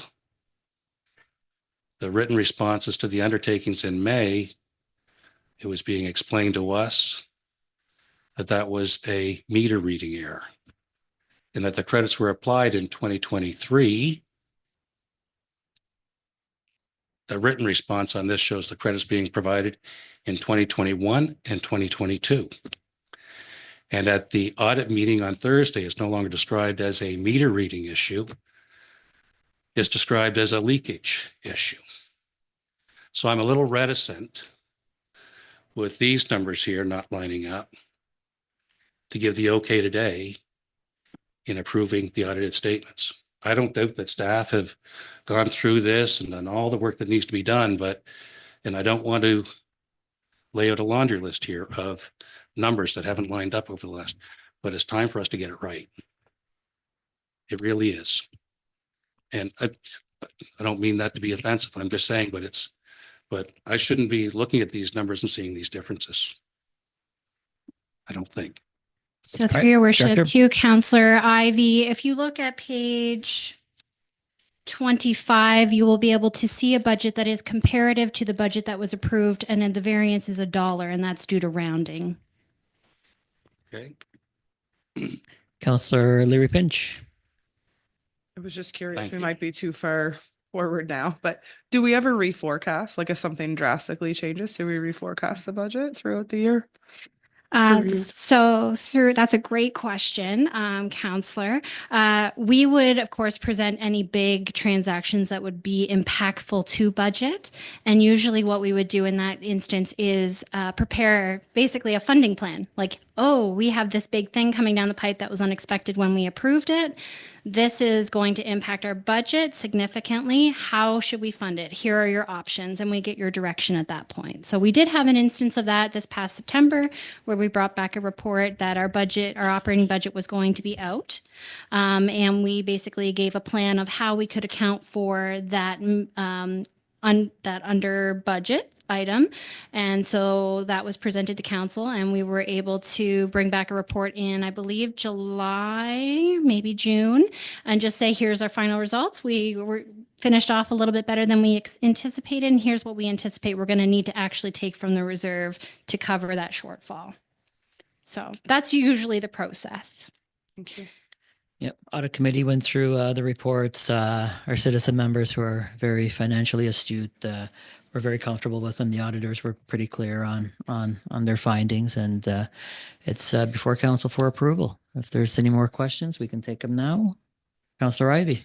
So thank you, Your Worship. Just going to the page as referenced by the Director of Finance, and I don't wish to turn this into if I'm wrong, I'm wrong, but I'm not seeing that I'm wrong. So when I go to that page, I see a budget for, just as an example, services provided to other governments, it shows 1,340,000, but what we approved was 1,157,000. And through your worship, there will be some categories that we have in our budget as per that don't necessarily align up again with this on the per category basis because of just how things are classified. So for instance, wind farm revenue is classified one of two ways. So in our budget, it's classified as one way. In here, it's classified as in a different way. So that's part of the variance there as well. What you really want to make sure though, is just looking at that bottom figure. The bottom figure matches, and what we have is, of course, just a couple of things that might have shifted category based on the categorization of the audit to make that again comparable to previous years and how that's brought forward. Thank you. If I may. Your We'll give you one more. Yep. Well, we're in questions on the budget, which I think is an important matter. So I'll begin by, so I acknowledge that that can happen with the numbers, Director Rashan. However, I also say that when we're again being asked to sign off on numbers approved as an audit, when we have an existing detailed financial and operational audit is what was requested, not just an operational audit, financial and operational. The RFP is purely dealing with operational, no aspect of financial talked about at all. And we're being asked to approve numbers that don't line up with the paper that we've been given previously. That's why I'm raising the concern and saying, if we're being asked to approve a budget each spring, the budgets that we're looking at here should be directly comparable. And if there's movement that takes place with numbers otherwise, then the budget that we approve in the spring should take into account in either moving those numbers out as separate categories or so that we actually have a document that we can look at and say with confidence, this is the budget we approved, this is the way the numbers came in, which we don't get inside. That's not our job to get inside, aside from if we see something that's out of whack, which is what we saw a year ago. So I don't want to make this bigger than what it is. I'm just telling you that from my standpoint, that we're still sitting here a year later without that 300,000, with the explanation on that having changed so much that that I struggle with being able to give support to the audited statements. Okay. Thank you very much. Councillor Remy. I just want to agree with some of the points that Councillor Ivey has said in particular, that we should be able to easily compare them.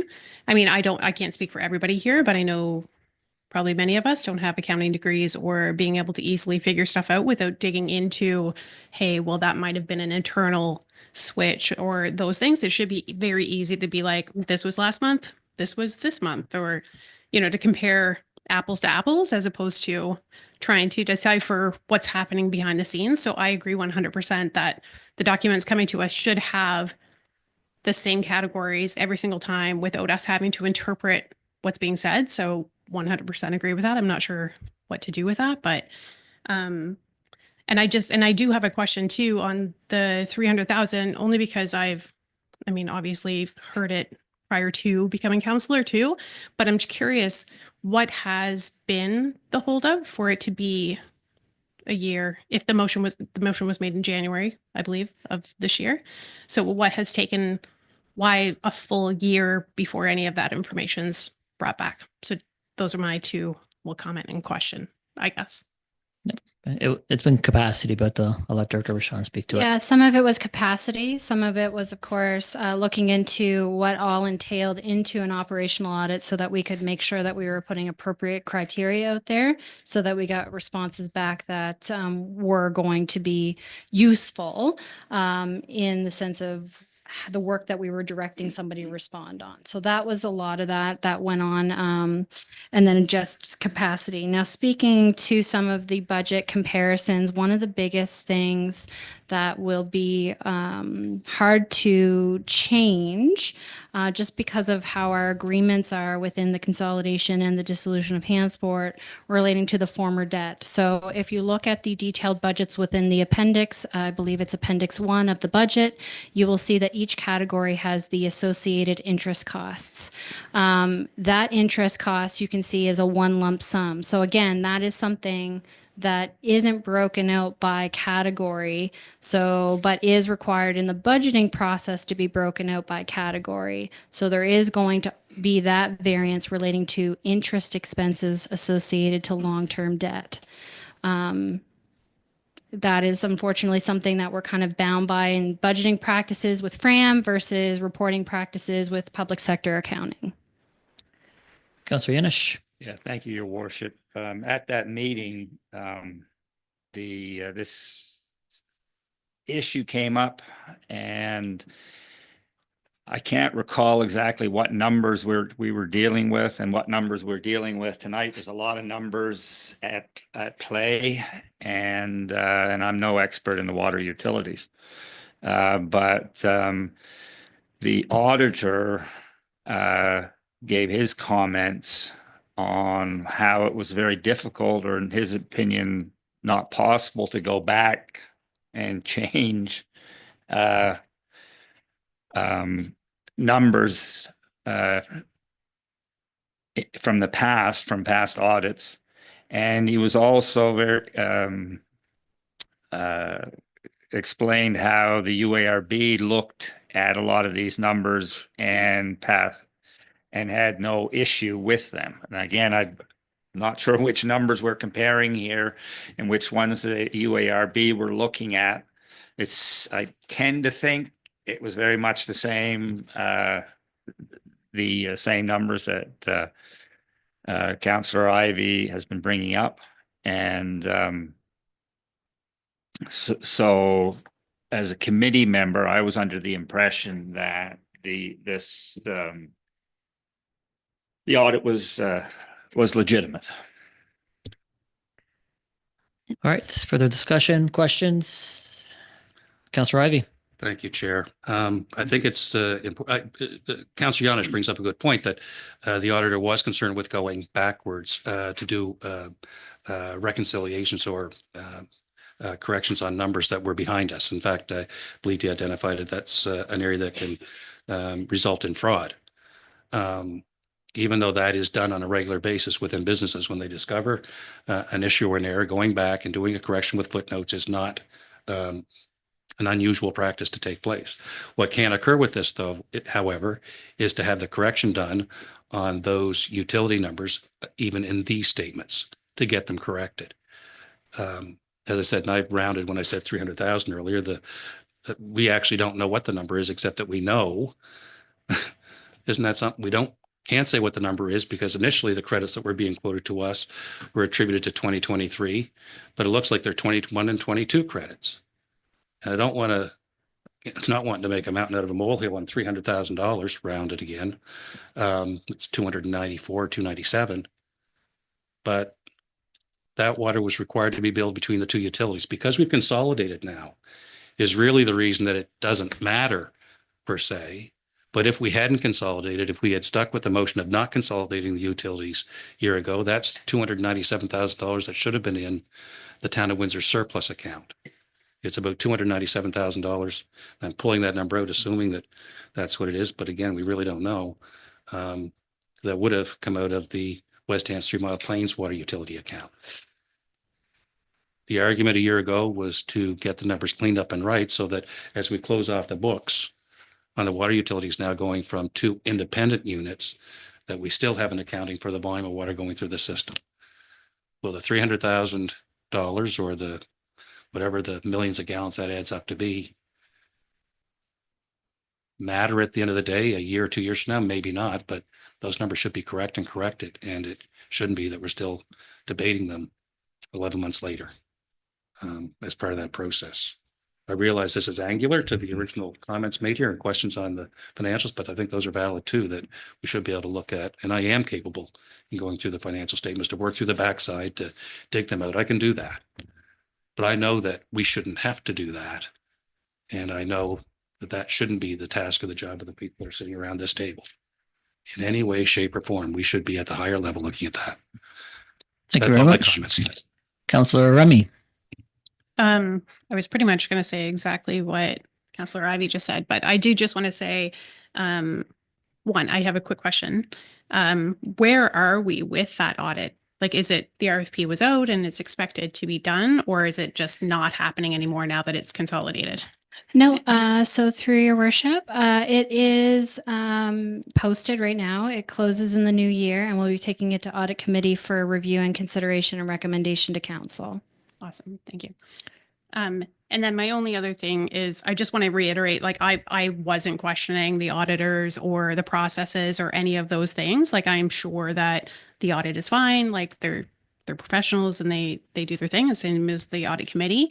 I just wanted, my whole thing was being able to clearly see the differences and interpret what's in front of us as far as when it comes to financials, because again, could probably dig through it, but higher level, we shouldn't have to be digging through that stuff. That's it. No, the questions are good, council, and that's your jobs are to question everything and make sure it is okay. So committee works, our committee works. They go through things, they make recommendations to this group, and this group, it's ultimately it's your jobs to make sure everything is good, and in your opinions as well. So, Councillor McLean. Thank you, Mayor. I just put it out there. I'm kind of struggling to support this because we don't have the results of the audit that we put out to tender. That's where I'm at. I can't support it right now. Right. I'm going to give you the floor, Deputy Mayor, and I'll put the motion on the floor to have discussion on it. Okay, Mayor. The council approved the Watson's Regional Municipalities Audit Consolidated Financial Statements ending March 31st, 2024 as presented to the Audit Committee. Second.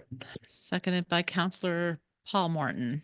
Is there any questions on the motion? Seeing none, I'll call for the question.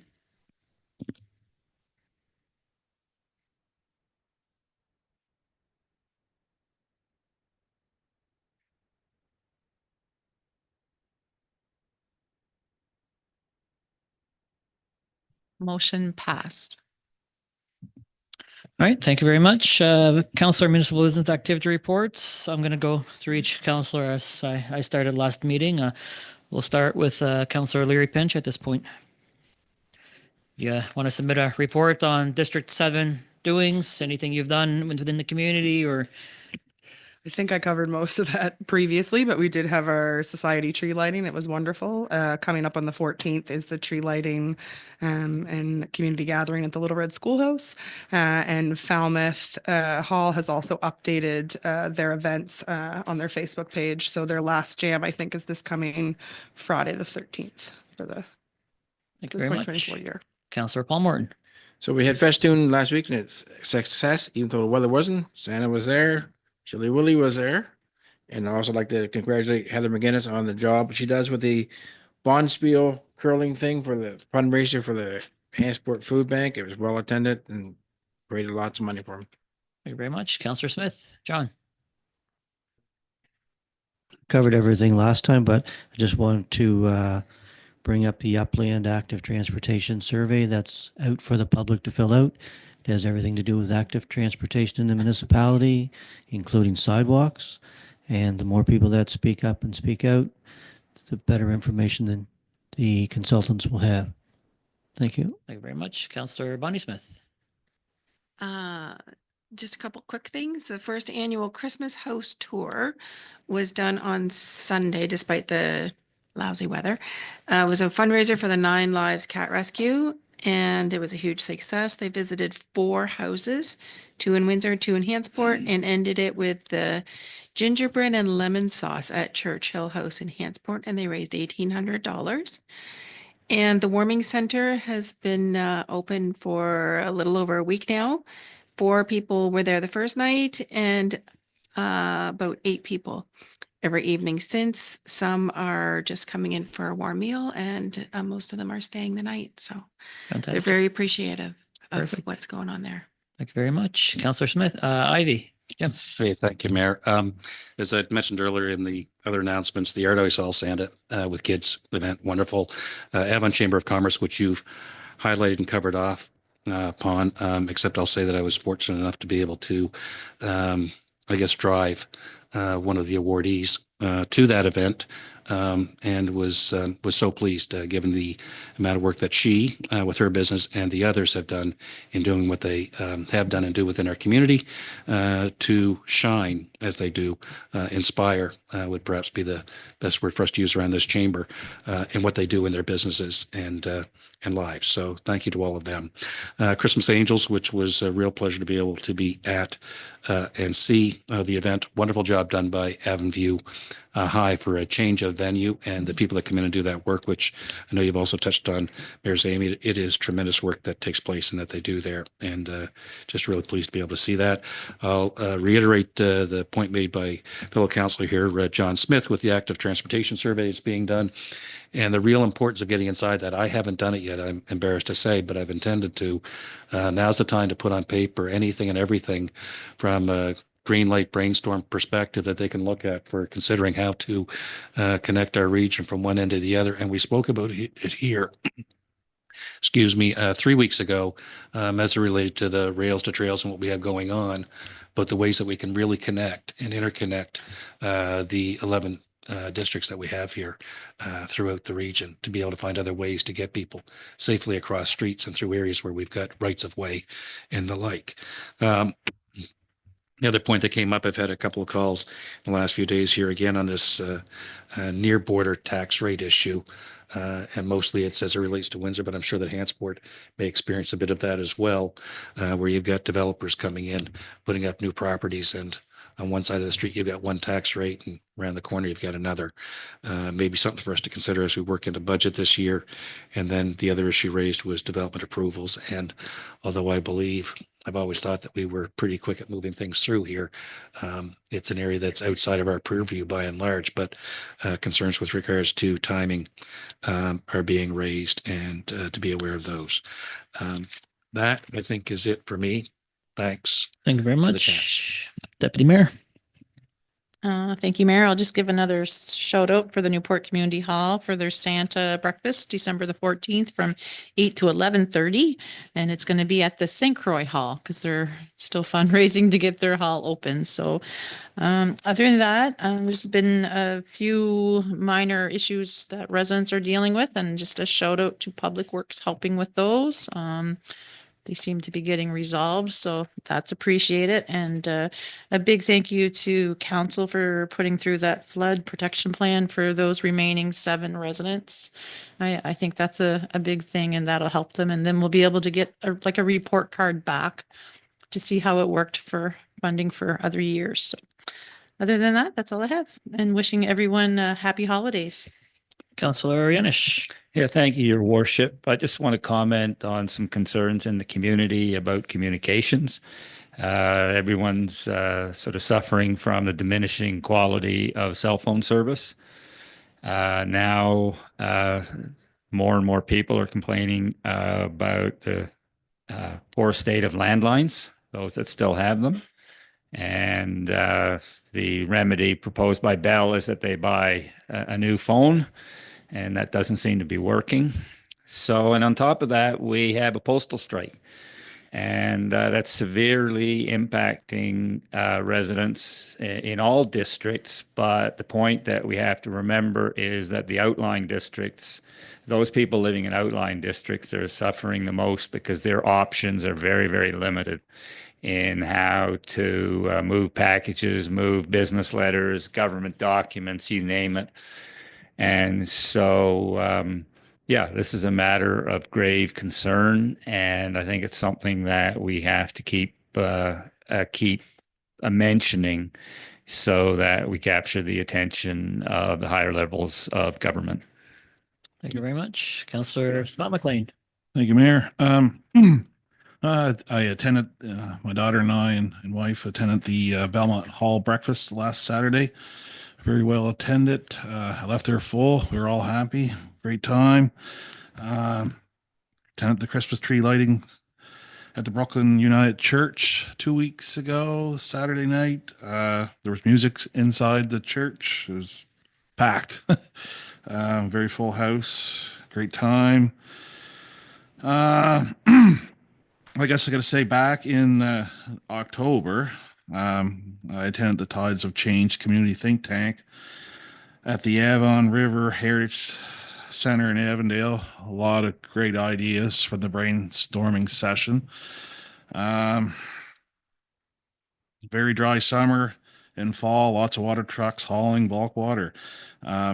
Residents are very excited to know that the Brooklyn Station 2 water filling station is, in the works of coming online, because that should help reduce some of the trucking costs. Dealing with a culvert issue on the Quarry Road and Union Corner. It's a provincial matter. Pass that on to the Department of Public Works. Ongoing provincial road issues, the Avondale Road, a few complaints on that, deterioration. The Highway 236 from Union Corner to Scotch Village, lots of complaints on that. Pass that on to the Department of Public Works. And a couple residents have reached out about speeding in the Brooklyn Elementary and the Hants West Middle School school zone. They're still speeding. I know the RCMP has had a large presence there in the last few weeks, but they're still speeding vehicles going way over 30 kilometers an hour. Other than that, that's pretty much it. Thanks. I think the update that went out, counselors to all the school parents, the first couple of weeks back to school, RCMP were out and a lot of tickets were issued within those school zones from the various elementary schools, and notices going out to parents, slow down within those zones and to the community. So any chance you ever have to speak to the community, tell them to start paying attention to those zones, not just the zones all over, but speeding is definitely an issue. And it was really highlighted with the amount of tickets that were given out in the school zones this year when school restarted. So Councillor Remy. First off, they have the Brooklyn Volunteer Fire Department are helping Santa with their letters. I don't know if you guys know of this, but with the mail strike, kids can drop off their letters to Santa at the Brooklyn or Station 1 and Station 2, either one of those. And they have it on their Facebook page. It's the drop off times. The deadline, I think, is this Sunday, the 15th. Saturday or Sunday, and then they have pickup dates or whatever, and it's on their Facebook page. But that's kind of super that they're helping out. Shout out to the Avon Valley Share the Warmth event. Not sure if you guys saw, but they collected 160 bags of clothes and were able to donate 137 bags back to the community. The remainder of those went to Matthew 25, so they were able to give those out there. So that's pretty awesome. The Ancillary Network Association just wrapped up their online auction. They're also doing some outdoor arrangements as part of a fundraiser as well. And this Saturday, they're having a holiday party from 10 until noon. So that's for families with school-age children, free event. I was fortunate enough to be able to help out our Public Works department with their snowplow naming contest that they had with a few of the elementary schools, which I was really, really excited to help out with. Anyway, shout out to the Public Works crew though, because I know that they go around to the schools and they talk about the safety around plows and just safety in general, winter safety or whatever. And congratulations to those for that one. I think one was a classroom. And I didn't write down the names of the kids, so I apologize for that, but it is on the Facebook page.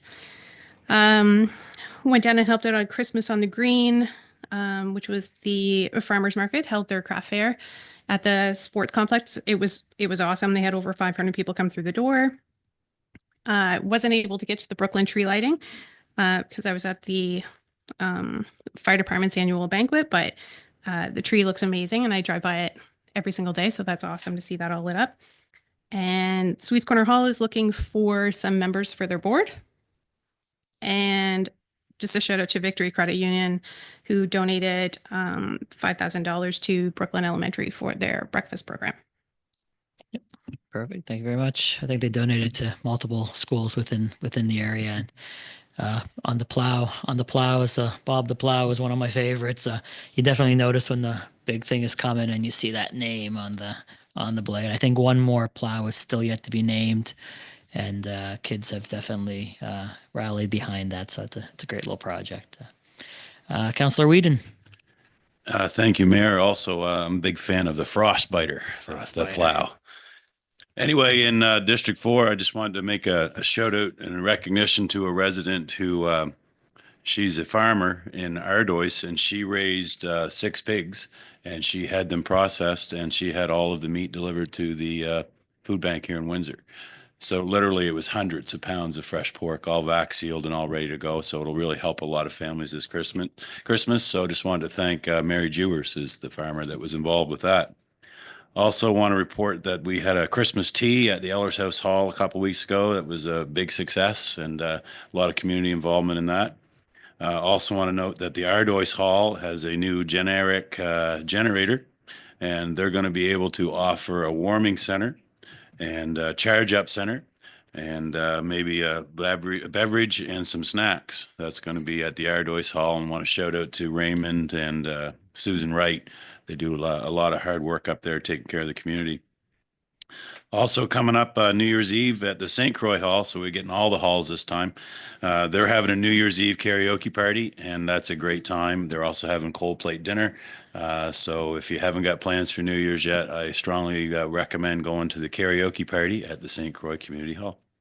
And finally, Abe, you'll be happy to hear this, that I didn't say roads too much in this one, but there has been a lot of road work done in the district. And I believe that they're either finished for the year or finished for the job on the Exit 4 on-ramp, which has been in the news a little bit, just with cones being all over the road and things of that nature. So a lot safer, and the progress is greatly appreciated there. Thank you. Thank you very much. Councillor Bob Morton. Oh, thanks, Bishop.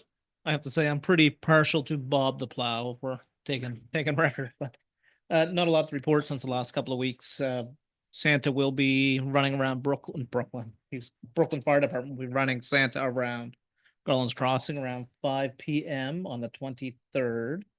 Somewhere around 5 p.m. He'll be out. Other than that, not a lot to report, but it's been a great week. Take a drive around District 6, lots of lights up, looks beautiful. Just take some time and go through the crossing and check out the business district. They're all lit up, looks beautiful. Absolutely.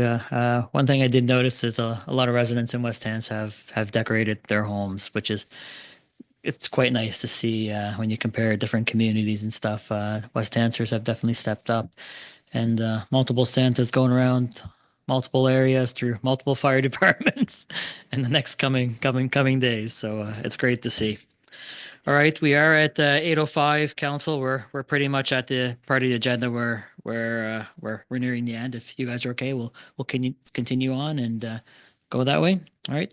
So we have nothing new in their correspondence, and requests with nothing, and outgoing nothing. So a new business, we had the one addition, a minutes error correction. Councillor Ivy.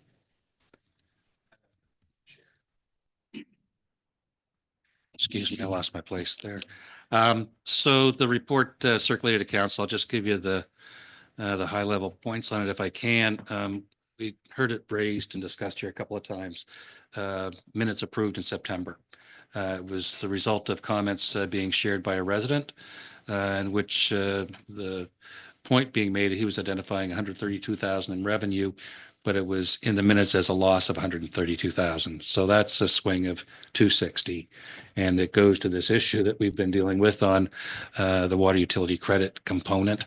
So it became even more important. So the question that got raised here in dealing with how do you deal with this, and we weren't sure of it around the table. It came up a couple of times. And so last week, this is late because I got motivated on Friday instead of Thursday and cranked this out. The MGA doesn't speak specifically, just that we have a requirement for minutes. The meeting committee procedural policy just talks about the general way in which we take minutes. Although it does identify that it is the primary guide for us around this table, but when it doesn't speak to something, it's Robert's Rules of Order. And Robert's Rules of Order, actually to my surprise, actually had the procedure in place for this, which is typically when we identify something in the minutes that needs to be changed during the meeting when they're being presented, we deal with it at the time. Clerk would either redline or put a notation in the margin, and we approve minutes as amended. When it's discovered after the fact, it's not that you go back and change the minutes that were done, but you may go back and put a notation in the margin that this correction was identified. And so it goes in as it was approved and with the margin notation as well.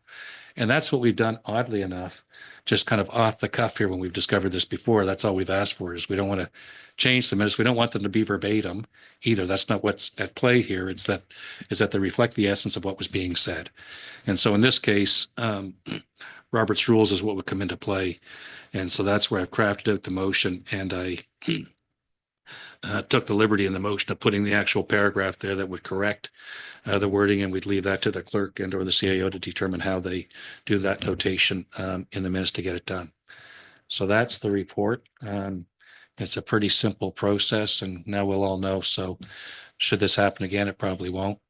But now we know what to do if it does, how we can address it with the motion to amend. Any questions on what I've shared? If there's any questions on the report that was circulated in one of the emails going around, you would have all received it. If there's nothing, if you want to put your motion on the floor. Sure. Councilor Ivey. Thank you, Mayor. So council direct the CAO to have the September 10th, 2024 Committee of the Whole meeting minutes amended with a margin notation in the public participation section, discussion point 4 in the minutes by Mr. Smith, to communicate the following. Mr. Smith noted his biggest concern was that in the 2024 results, the Underwood Road meter reported about $132,000 in revenue based on a consumption report.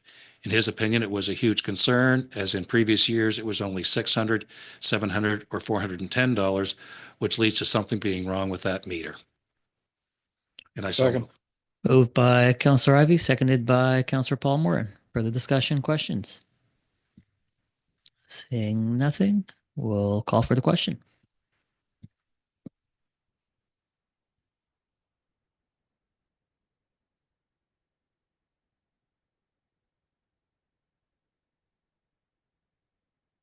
Motion is passed. Thank you very much, everybody. We do have a couple of in-cameras, 2024 November 26 in-camera minutes, MJ 22-2A land matter, legal matter, and another legal matter. If council wishes to go into camera, can move by Councilor Paul Moran.